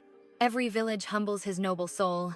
Returning to his steed, he spots a shadowed alley where thugs corner a helpless elderly woman. They demand coin, threatening her granddaughters. Martin flicks a pebble, striking the leader's brow with lethal precision. Music. As the brute turns, Martin's voice drips with icy disdain for cowards who prey on the weak. Music. While Tommy trembles, Martin dismantles the gang with a master's grace, leaving everyone in absolute shock. Before they depart, the grateful woman catches his sleeve, desperate to repay his noble deed. He asks for shelter, and without hesitation, she opens her humble door to the wandering noble. Beneath a silver moon, Martin lies among snoring children, reflecting on the heavy truths of the day. This woman shared her meager scraps simply because he offered protection. Such pure, unearned kindness. Poverty cannot break their bond. These children huddle together, overflowing with an affection money cannot buy. Raised in a hollow, grand palace, Martin realizes his heart has been as empty as his sweet. Shame burns in his chest as he recognizes the shallow vanity of his past life. This is Lin's world, a realm of struggle and warmth, light years away from his golden throne. 1 month later, Lin's secret grows undeniable. Under Rihanna's wing, she masters the arts of herbs and needles. While gathering wildflowers, Lin worries if her perpetually hidden hair rouses her savior's suspicion. Yet Rihanna remains silent, never prying into her hidden locks or her blossoming stomach. This unspoken respect is a sanctuary. Lin thanks the heavens for this unexpected guardian. Disaster strikes! Rihanna collapses on the path home, leaving Lin to keep a desperate, tearful vigil. The physician's words were a death knell. Only a miracle can save Rihanna's failing heart now. Fate is a cruel master, delivering pain whenever Lin finds hope. Meanwhile, Martin enters a new territory. Leaving their steeds, the young master scoffs at the exorbitant prices of this provincial stable. Tommy teases him. The prince who didn't know an apple's worth is finally learning market reality. Sharing a simple fruit, Tommy marvels at how much this journey has transformed their noble souls. Suddenly, Tommy's blood runs cold. A deadly assassin is lurking in the town square. Music. An 𝒂𝒂𝒔𝒕𝒉? Martin whispers. Why is a professional killer far from the hunt, dining casually? The killer reveals Lin's portrait, hunting the silver-haired maid like a prize beast for his master. The chef nods. He recognizes the face. She's hiding in the distant village of 𝒂𝒔𝒕𝒉. She visits to sell herbs with Rihanna, but the road to 𝒂𝒂𝒕𝒉 is long and treacherous. Eavesdropping nearby, Martin's heart sinks. The obsessive hunt for his runaway maid has taken a lethal turn. In 𝒂𝒂𝒕𝒉, Lin battles the winter chill, gathering wood and medicinal herbs for her ailing friend. Hope flickers as Rihanna's strength slowly returns. Music, Lin prays for a miracle before the frost hits. Returning to their hut, she serves a humble meal, nourishing Rihanna's fragile, recovering body. Rihanna sighs, apologizing for the burden placed on a pregnant girl. Lin's heart stops. How did she know? Music. Rihanna smiles at the visible life blooming within her. A spring baby, she predicts with warmth. Lin bows in shame for her secrecy, but Rihanna's embrace washes away her trembling fear. Feeling the baby's kick, Rihanna whispers, I have a grandchild at last. Two lonely souls finally find family. With the sunrise, Lin and Rihanna made their way to the bustling village market. Barbara, the shopkeeper, welcomed Rihanna warmly, but her sharp eyes immediately locked onto the mysterious Lin. Rihanna claimed Lin was merely a visiting niece before slipping away, leaving Barbara to study the girl with predatory curiosity. Left alone, Barbara leaned in, her voice a low hum as she demanded to know Lin's true identity. She knew Rihanna's elaborate backstory was a desperate fabrication, a shield the woman never used for anyone. Barbara whispered of Rihanna's tragic past, a widow who had once poured all her love into an only daughter. Their bond was legendary, a sacred connection between mother and child that seemed unbreakable by world or whim. But tragedy struck at a construction site when Rihanna hurried forward, ignoring her daughter's soft pleas to slow down. In a heartbeat, the sky fell as heavy bricks crushed the girl, stealing her breath in one cruel, silent instant. Rihanna laid her child to rest beside a husband who had also perished in a freak, soul-crushing accident. The village turned cold, branding her a bringer of misfortune and shunning her like a plague-bearer of bad luck. Barbara surmised that Rihanna only took Lin in to fill that void, assuming Lin was another widow seeking refuge. Deeply moved, Lin vowed to master every craft, promising to spend her life, ensuring Rihanna finally knew true peace. Rihanna's gentle smile hid the looming danger. As a hidden predator watched from the shadows, his hunt finally over. The following dawn, Lin volunteered to fetch yarn from the village, eager to prove her devotion to her savior. As the door closed, Rihanna's favorite porcelain mug slipped, shattering into jagged, ominous shards across the cold floor. A shiver of dread raced through Rihanna's heart, the broken glass feeling like a dark omen of approaching disaster. Lost in memories of Rihanna's kindness, Lin didn't sense the monster until a pair of iron hands seized her. She spun around in terror only to meet a mocking sneer, the killer delighted by her lack of recognition. The 𝒂𝒂𝒕𝒉 family sends their regards, he hissed. And tonight, your life reaches its final, bloody chapter. Fear paralyzed her. Had Martin found out about the secret life growing within her and sent an executioner? Tears of betrayal fell as the killer's hand tightened around her throat, promising her a swift, silent departure. Suddenly, a shadow lunged from the darkness, grappling with the assassin and screaming for the young lady to fly. That voice, it echoed with a haunting, noble familiarity that made Lin's heart skip a beat before she bolted. While she escaped, her rescuer leveled a weapon at the killer, tearing off his disguise to reveal his face. It was Martin. The young master's eyes burned with a terrifying, cold fury that froze the assassin's blood. "Who gave you permission to touch her?" he roared, while a trembling Lin finally collapsed behind her own door. Haunted by the near-death encounter, Lin realized she could no longer hide the truth of her pregnancy from Rihanna. Meanwhile, under the weight of Martin's wrath, the assassin confessed Lady Elizabeth had ordered the maid's silent elimination. Tommy was struck with horror, wondering why the noble lady would seek to stain her hands with such blood.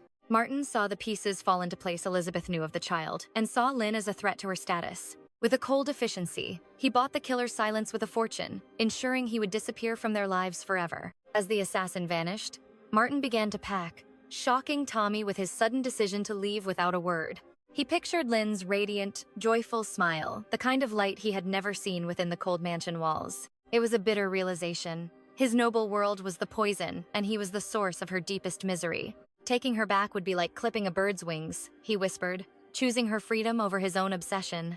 Tommy erupted in anger, grabbing Martin and demanding that he let the girl speak for her own heart first. Moved by his friend's honesty, Martin nodded, resolving to face Lin and seek forgiveness for his family's sins. Arriving at the cottage, the powerful young master felt like a nervous boy, praying for a single spark of hope. He knocked with growing desperation, but the only response was the hollow echo of an empty, silent house. A local shepherd delivered the crushing news the women had fled with their belongings, vanishing into the mist of dawn. Far away in the royal palace, a storm was brewing as the council debated the fate of a lost princess. The ministers argued that this unknown half-sister was a shadow that could eventually eclipse the current throne's light. But Queen Regina's resolve was unshakable. She cared nothing for politics, only for the sister she had lost. Search every province and every village, she commanded, setting a nationwide hunt into motion to find her blood. Martin returns to the estate, his aura heavy with a newfound, noble authority. Muriel secretly wonders why the young master returned without Lin by his side. Now, a true noble, Martin formally greets the Duke after his long journey. Martin claims the trip was vital, then reveals he carries a heavy secret. Deep within the dark forest, Lin and Rihanna share a final, quiet meal. Lin confesses everything: the noble's child she carries and her desperate, narrow escape. Haunted by assassins, she finds a loyal ally in Rihanna, who joins her. Lin wonders why this woman would risk everything for a mere stranger's life. They march forward, bound by fate and relying solely on each other's strength. They dream of a blue ocean, but their fleeting peace is suddenly shattered. Rihanna falls ill just as the noble family gathers for a tense dinner. Martin recounts his humble days, having lived simply among the common folk. The Duke approves, but Elizabeth sneers at Martin's empty-handed return from his hunt. When he mentions Lin, Elizabeth feigns total ignorance with a cold, mocking smile. She smirks, calling the child a mistake and wishing they were both dead. Martin explodes in fury, but the Duke demands silence while Elizabeth secretly triumphs. Duke 𝒂𝒔𝒕𝒉 commands Elizabeth to read a document that seals her dark fate. It details 𝒂𝒔𝒕𝒉, a wealthy empire built on gold and vast oil exports. A marriage awaits her there with a prince known for his violent, volatile temper. Elizabeth screams, refusing to be sold off to a foreign land like a prisoner. The Duke coldly exposes her plot to murder her brother's own unborn heir. Exile is her only mercy. Any other woman would face a far bloodier end. Martin knows Elizabeth can scheme, but he will always remain one step ahead. In the woods, Lin gathers herbs as Rihanna's life force slowly fades away. Rihanna stops her, finally revealing the true reason she chose this dangerous path. Haunted by her dead husband and child, she was a prisoner of memories. A part of her always longed for freedom, yet she couldn't leave them. She feared that moving on meant losing her family's precious spirits forever. Now she moves forward, wishing only to see the ocean through Lin's eyes. She urges Lin to live, to love, and to never surrender to despair. With a peaceful smile, she reunites with her family and breathes her last. Lin spends her last coins, desperate to reach the safety of the next village. Starving and ignored, she scavenges for bread scraps in the cold, dark alleys. Passersby whisper in disgust, offering no mercy to the broken, pregnant girl. Fearing for her baby's life, she hears a sudden announcement of free food. At the gate, a knight demands she remove her cap to show her face. Though she fears the truth, her hunger forces her to reveal her identity. Her silver hair flows, leaving the Imperial Knights completely frozen in absolute shock. Days later, the common maid finds herself standing within the Grand Imperial Palace. A knight bows low, calling the once lowly maid my lady with deep respect. The words startle her. She has never known such kindness or royal status. She meets Empress Regina, seeing her own silver reflection in the woman's eyes. Regina smiles at their resemblance, triggering a flood of Lin's buried childhood memories. Lin remembers her mother's tears and the secret of her missing royal father. Her life of solitude ends as her lonely past finally meets its royal destiny. Regina claims that moon silver hair is royal blood's proof, noting their uncanny resemblance. Trembling, Lin recoils, terrified to even dream of sharing Her Majesty's divine features. Regina seeks confirmation from Lord Frel, who validates the undeniable family likeness between them. Grasping her hands, Regina reveals the truth. Evelyn, "You are my blood, my younger sister. Our father was none other than the late emperor himself." Reality shatters, and Lin collapses. Later, Frel warns she is dangerously frail from starvation. Regina confirms the royal birthmark on the girl's ankle, exactly as the records described. Discovery strikes Lin as with child. Regina demands to know the girl's dark history. Frel reveals the tragic truth. She has survived as a beggar on the streets. Her mother, once a maid, fled the palace in terror to escape a deadly grudge. The emperor's secret concubine plans failed. Regina's heart aches for the years she lost. She vows to hunt the father. If Evelyn was harmed, royal vengeance will surely follow. Meanwhile, at 𝒂𝒔𝒕𝒉, gossiping maids notice Martin's transformation. He finally carries the weight of a true duke. The mansion feels hollow without Elizabeth. Julie silences the idle chatter with a sharp command. Duke 𝒂𝒂𝒉 watches the lively bustle, unaware of the storm brewing on the horizon. Martin delivers a royal summons a ball where Regina will reveal a world-shaking secret. 1 week passes. Lin wakes to a silver tray held by her own personal servant. When Nora introduces herself, Lin can only offer a dazed, silent nod of acceptance. Nora prepares a warm bath. As the water ripples, a heavy silence fills the room. Being served feels wrong. Lin was once the one bowing, not the noble lady. From the gutters to this golden cage, her new life feels like a fragile dream. Dressed in silk, Lin looks radiant. Nora praises her beauty, calling her a true princess. Lin worries for her visible bump, but Nora insists she is now untouchable royalty. 7 days have passed since her arrival at the imperial palace. Surrounded by luxury and blooming gardens, she feels a profound, tearful gratitude for this miracle. A summons arrives. It is time for a private tea with the Empress herself. Anxiety and hope collide. Regina asks how her little sister is adjusting to this splendor. Regina offers a sincere apology, mourning the long years they spent apart in darkness. Noticing her sister's trembling, Regina leans in, urging her to trust their sacred bond. Lin mentions Martin's words, questioning if an outcast can ever truly belong in a family. "Why don't you hate me?" she asks, fearing the shadow of her illegitimate birth. Regina speaks softly of Lin's mother, a woman who vanished before she could give warmth. "Finding you is my greatest blessing," Regina whispers, filling the void in her lonely heart. Those tender words finally shatter the chains of Lin's deep-seated guilt and fear. The Empress reveals the grand plan, Lin's official debut at the upcoming imperial ball. To protect the crown, they must weave a web of lies regarding her true origin. A scandal would ruin the late emperor's legacy and destabilize the foundations of power. Though the truth remains a secret, Regina promises she will be a sister in soul.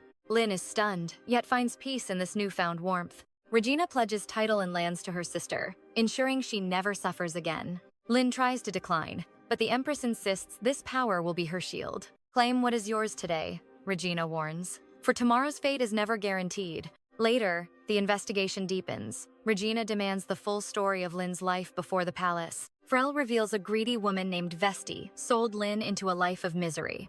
The villagers of 𝒃𝒆 confirmed the scandal. The runaway maid arrived already carrying a secret child. Lord Frel probes the Empress. What fate awaits the man who impregnated her? Regina stays silent. Lin fled like a hunted prey.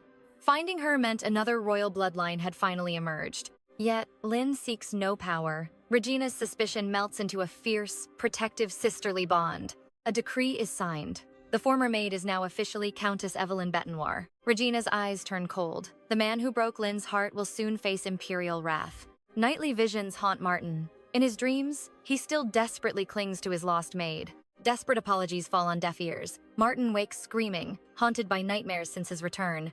He craves her presence. Every sunrise spent without her feels like a hollow, agonizing victory. Celebration floods the capital streets. A grand festival for both commoners and the elite begins. The debutante of the century prepares. A lowly servant is being reborn in royal silk. The transition feels surreal to her. This life of luxury is a heavy, unfamiliar mask. These extravagant robes feel like armor.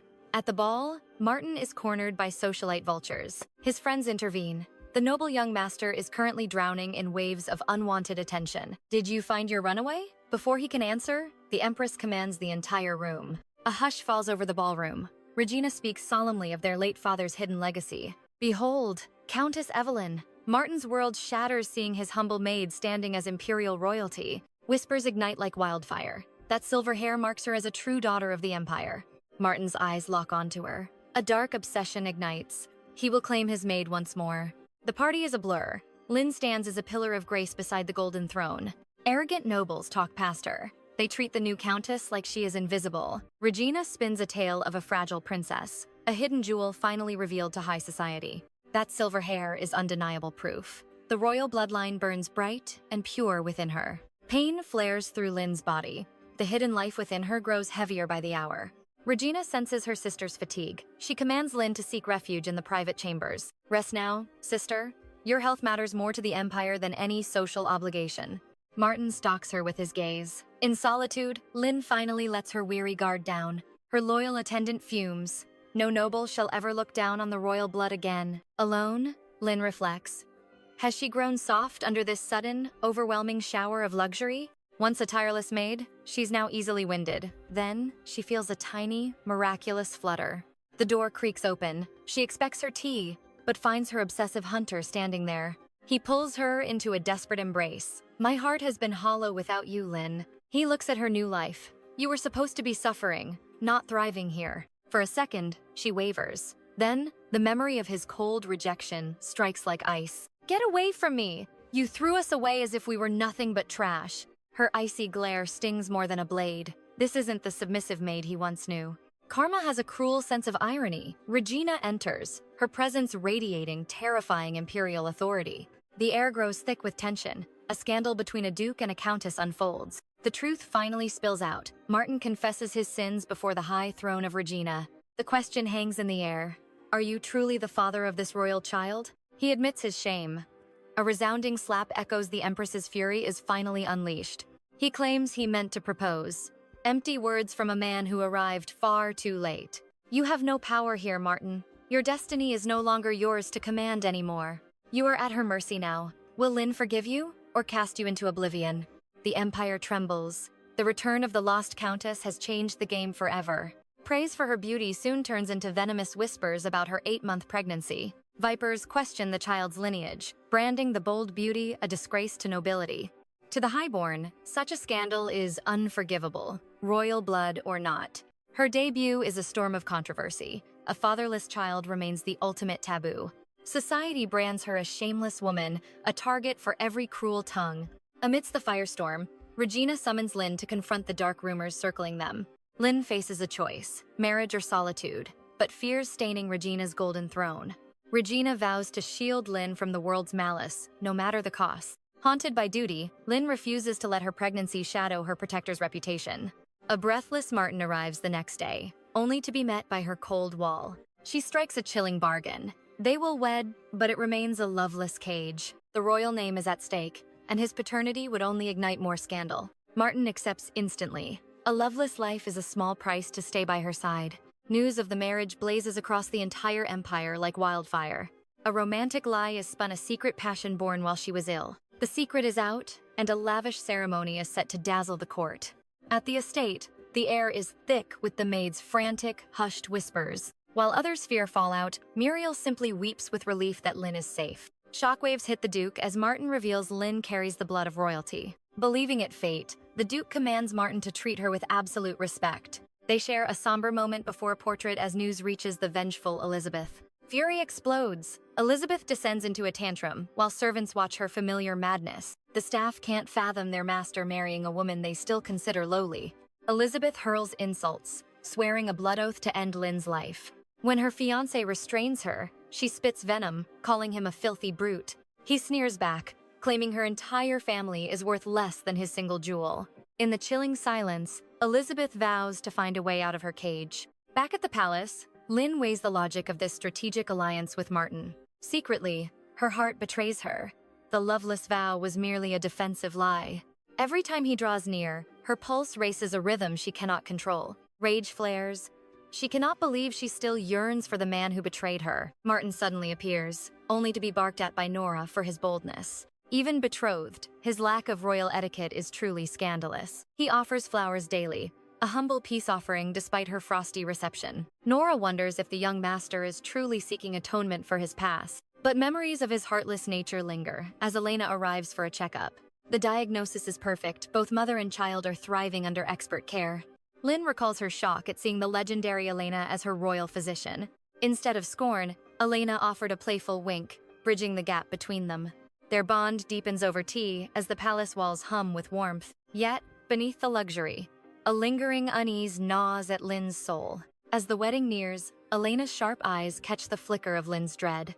Lin confesses her terror of the marriage and Elizabeth's lurking, vengeful shadows. She mentions Martin's persistent devotion, the gifts and the quiet walks he craves. Elena is stunned. The selfish tyrant has transformed into a man possessed. Elena recalls a childhood memory where a young girl dared to confess her heart to Martin. He ruthlessly discarded her gift, stating he had no interest in those who knew nothing of him. Back then, the young master met every spark of affection with ice-cold indifference and cruel silence. Elena finds a strange satisfaction watching the once icy Martin now struggle for Lin's love. She reminds Lin that while a father is nice, her own strength is enough to raise a child. With Elizabeth far away, the path ahead finally seems clear for the young mother.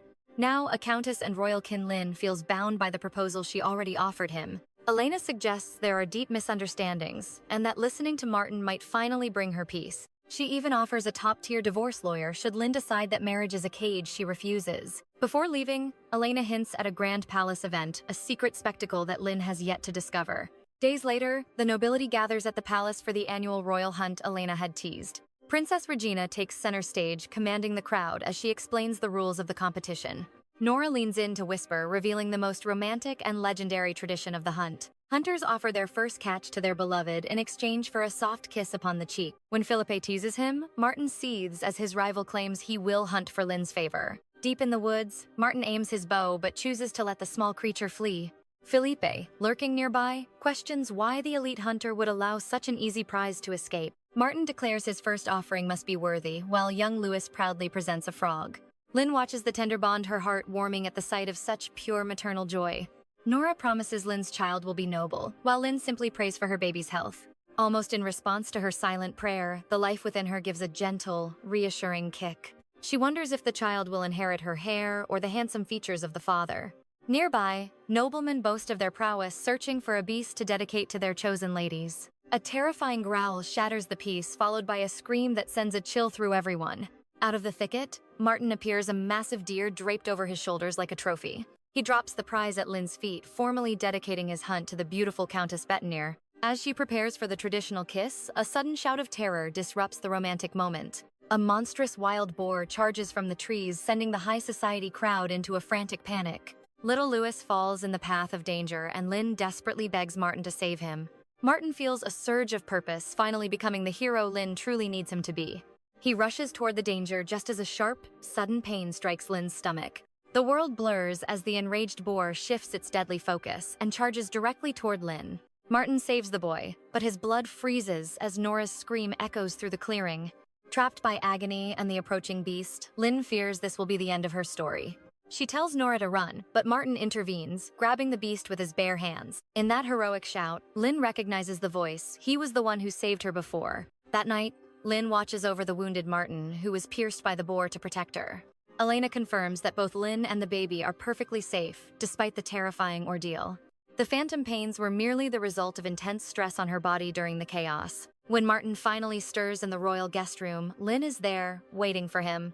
He offers a weak, weary smile, confessing his joy that her face is the first he sees. She confronts him about the past, and Martin reveals how lost his life felt without her. With tears of genuine remorse, the master apologizes for the cruelty he once showed his maid. He accepts her resentment, asking only to stay near as the protector of their child.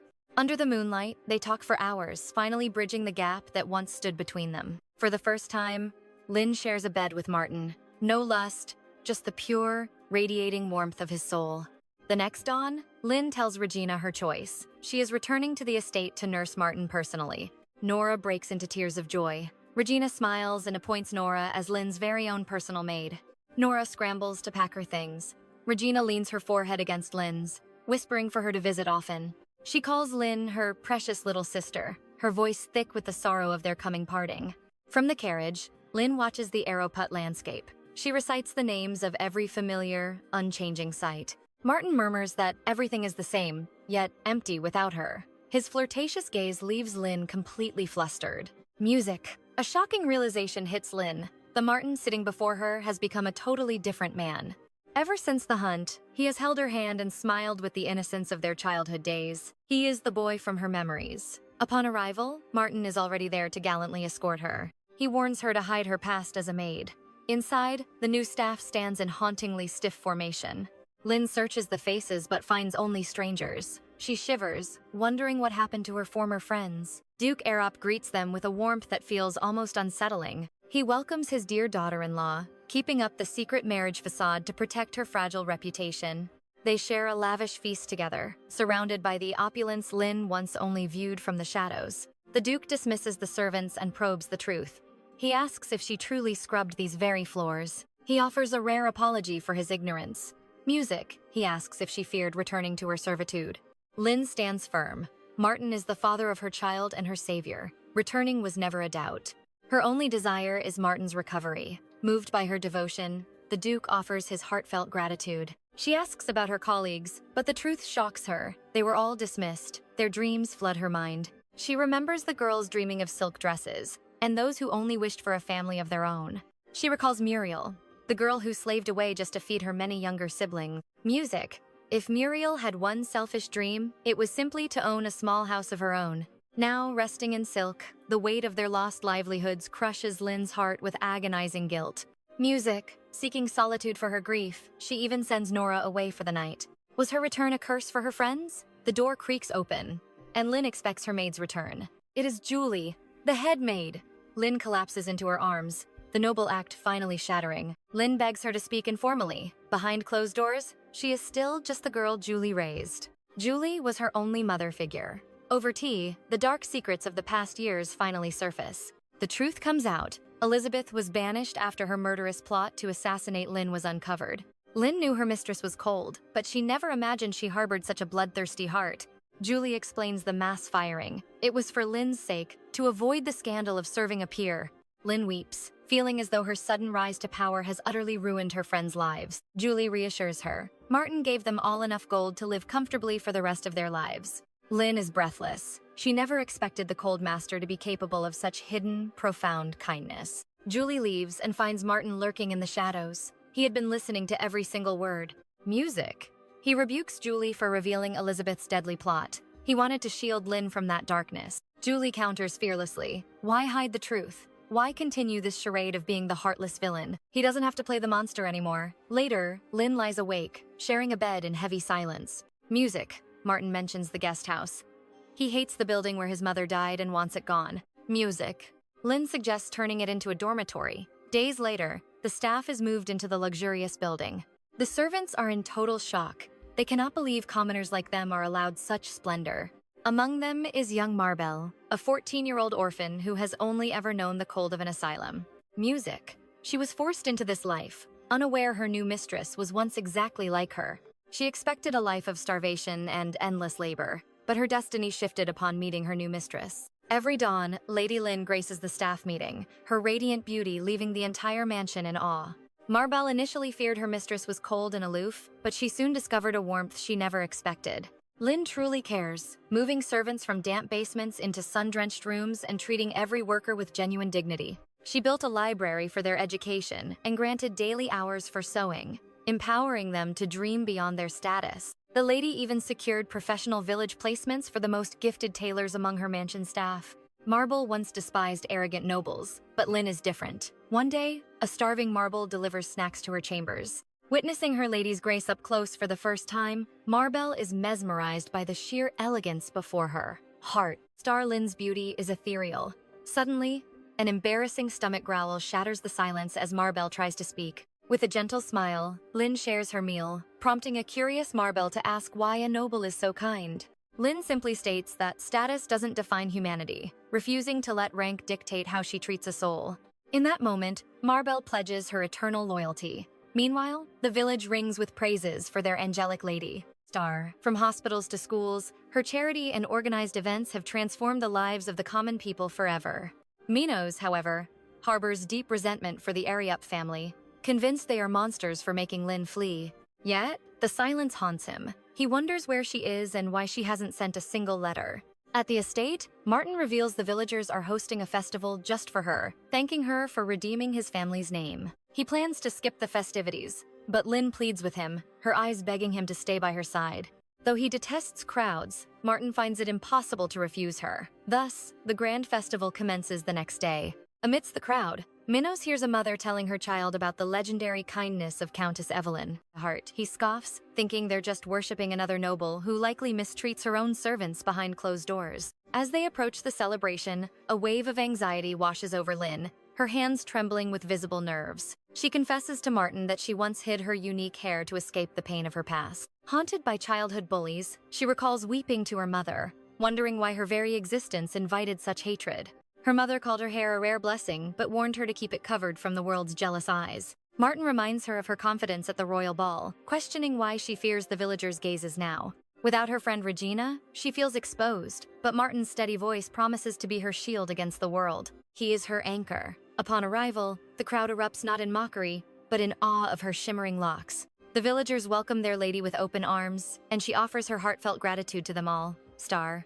Wandering alone, Lin's mind drifts to memories of Minos until she literally crashes into him in the crowd. Heart. He offers a quick apology, but freezes the moment he recognizes her hair, bombarding her with frantic, worried questions. He demands to know where she's been. Then, noticing her pregnancy, his questions turn into a desperate, confused interrogation. Sensing trouble, Martin intervenes, his protective instincts flaring as he sees a stranger accosting his lady. Lin tries to de-escalate, but Martin's possessive side explodes, warning the commoner to unhand his woman immediately.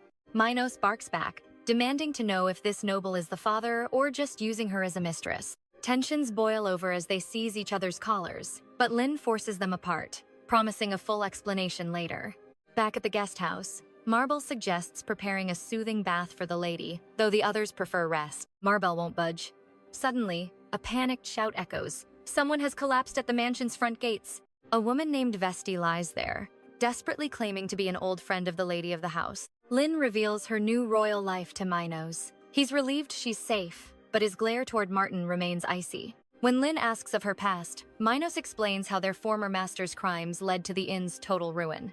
After the master's arrest, 𝒂𝒔𝒕𝒉 vanished into the night, leaving no trace of her whereabouts behind. Star, recalling 𝒂𝒔𝒕𝒉's past cruelty, Lin feels a bittersweet sense of finality, glad to leave those memories behind. Bidding Minos farewell, Lin extends a sincere invitation for him to visit her new estate whenever he wishes. Martin offers a respectful bow, vowing to cherish Lin forever. Minos watches them depart, his heart finally at peace. As their carriage rattles home, Lin glows with joy, her heart full from the day's unexpected reunions. Martin promises a family outing next.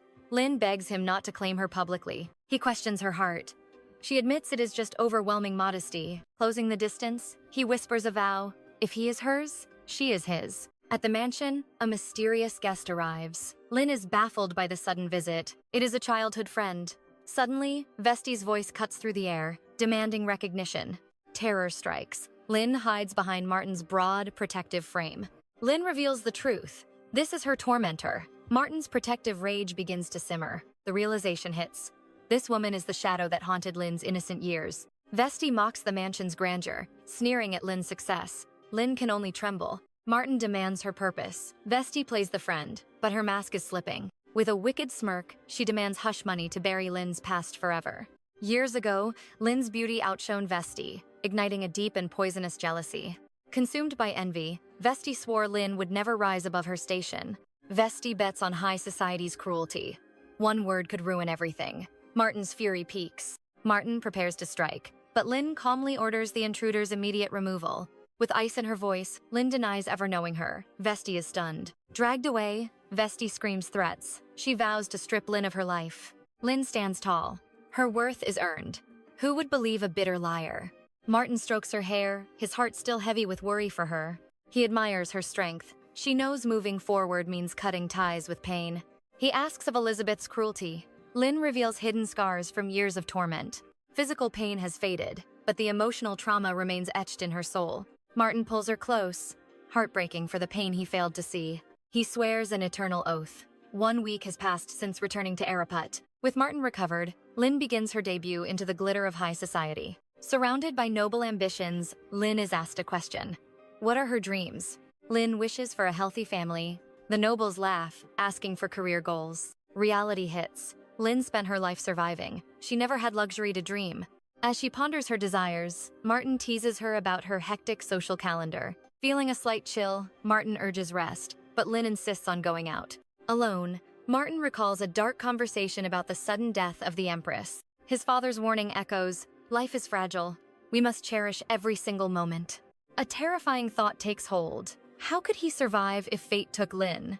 The picnic is lively, but the atmosphere shifts when Count Felipe finally appears. He claims he is only there to guard his best friend's precious wife. Rumors swirl of Felipe's feelings. As he denies it, Elena's expression turns cold. Sensing Elena's icy glare, Felipe questions her, but she meets him with indifference. Their playful bickering hints at a spark. The trio moves toward the lake. Felipe reminisces about childhood memories. Lin looks to Elena, who snaps at her. Laughter breaks the air. Felipe shifts the talk back to his friend, Martin.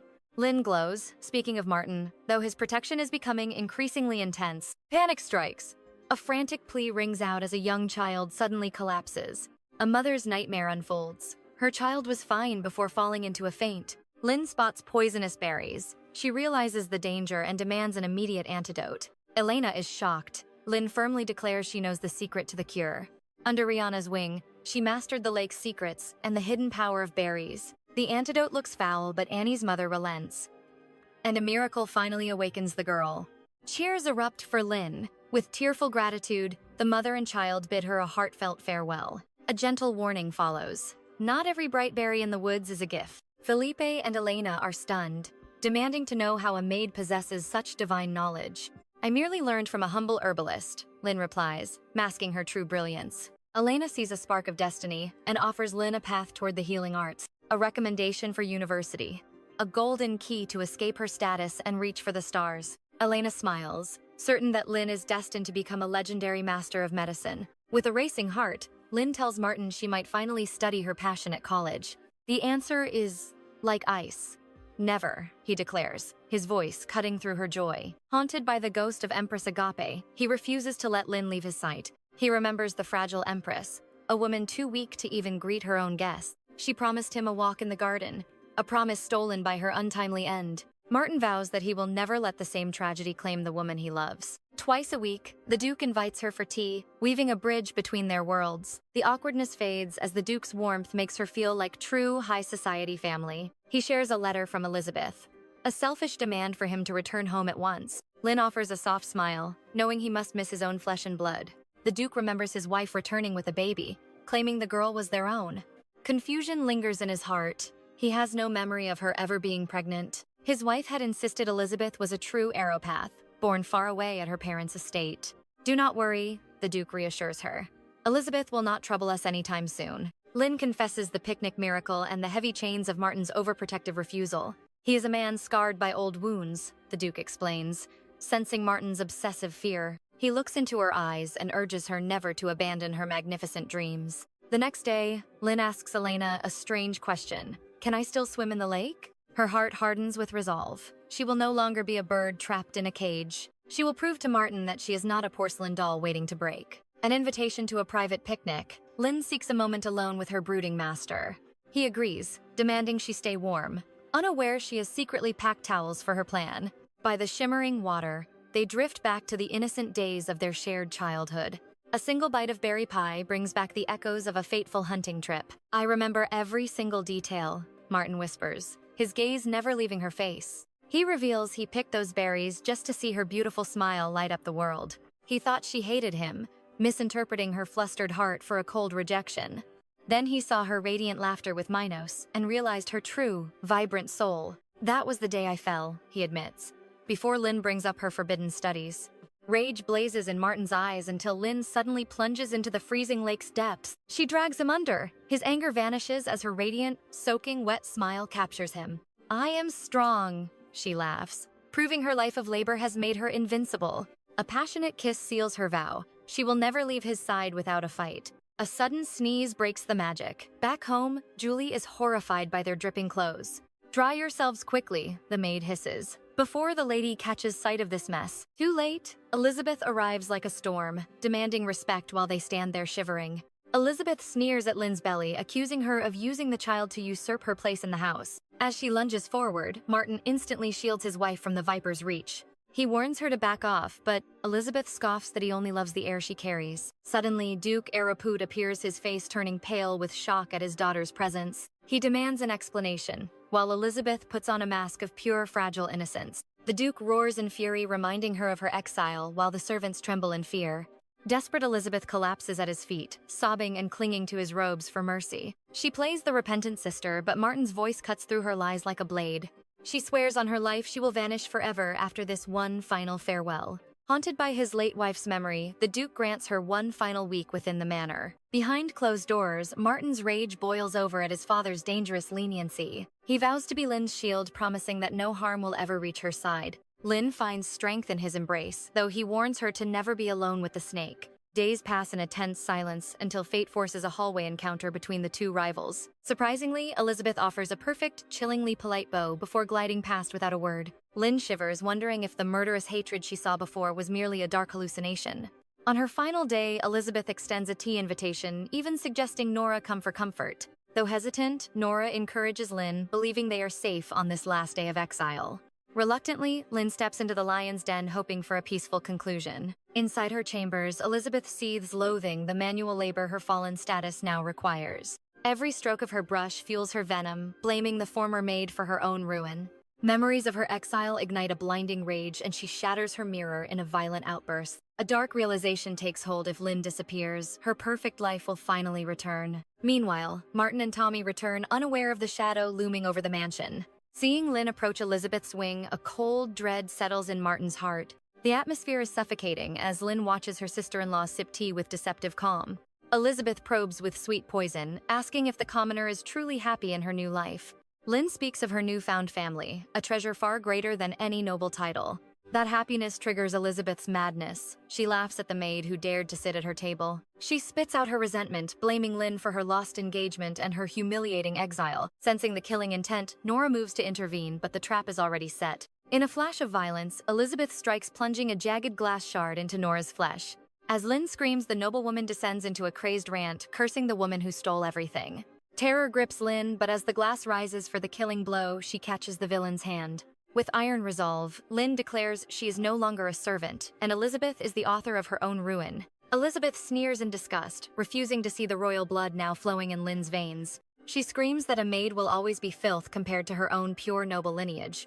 Suddenly, Martin seizes her wrist, his own blood spilling as he disarms the desperate woman. Caught red-handed, Elizabeth pathetically tries to weave another web of lies to save herself. But Martin drops a bombshell. Elizabeth is no Arap, but the fruit of a scandalous affair. Her world shatters as he mentions their mother's secret confession, proving her blood is tainted. He dangles her fate over the abyss, wondering how the Duke would react to such a betrayal. He offers a final ultimatum: lose your name forever or rot in exile for eternity. The silence is deafening as the high and mighty noblewoman finally realizes she has lost everything. Broken and humiliated, Elizabeth begs for the chance to live a lie before vanishing into the shadows forever. A lonely departure. High above, the Duke watches in silence. Was she born wicked, or did his fear create a monster? Silence falls.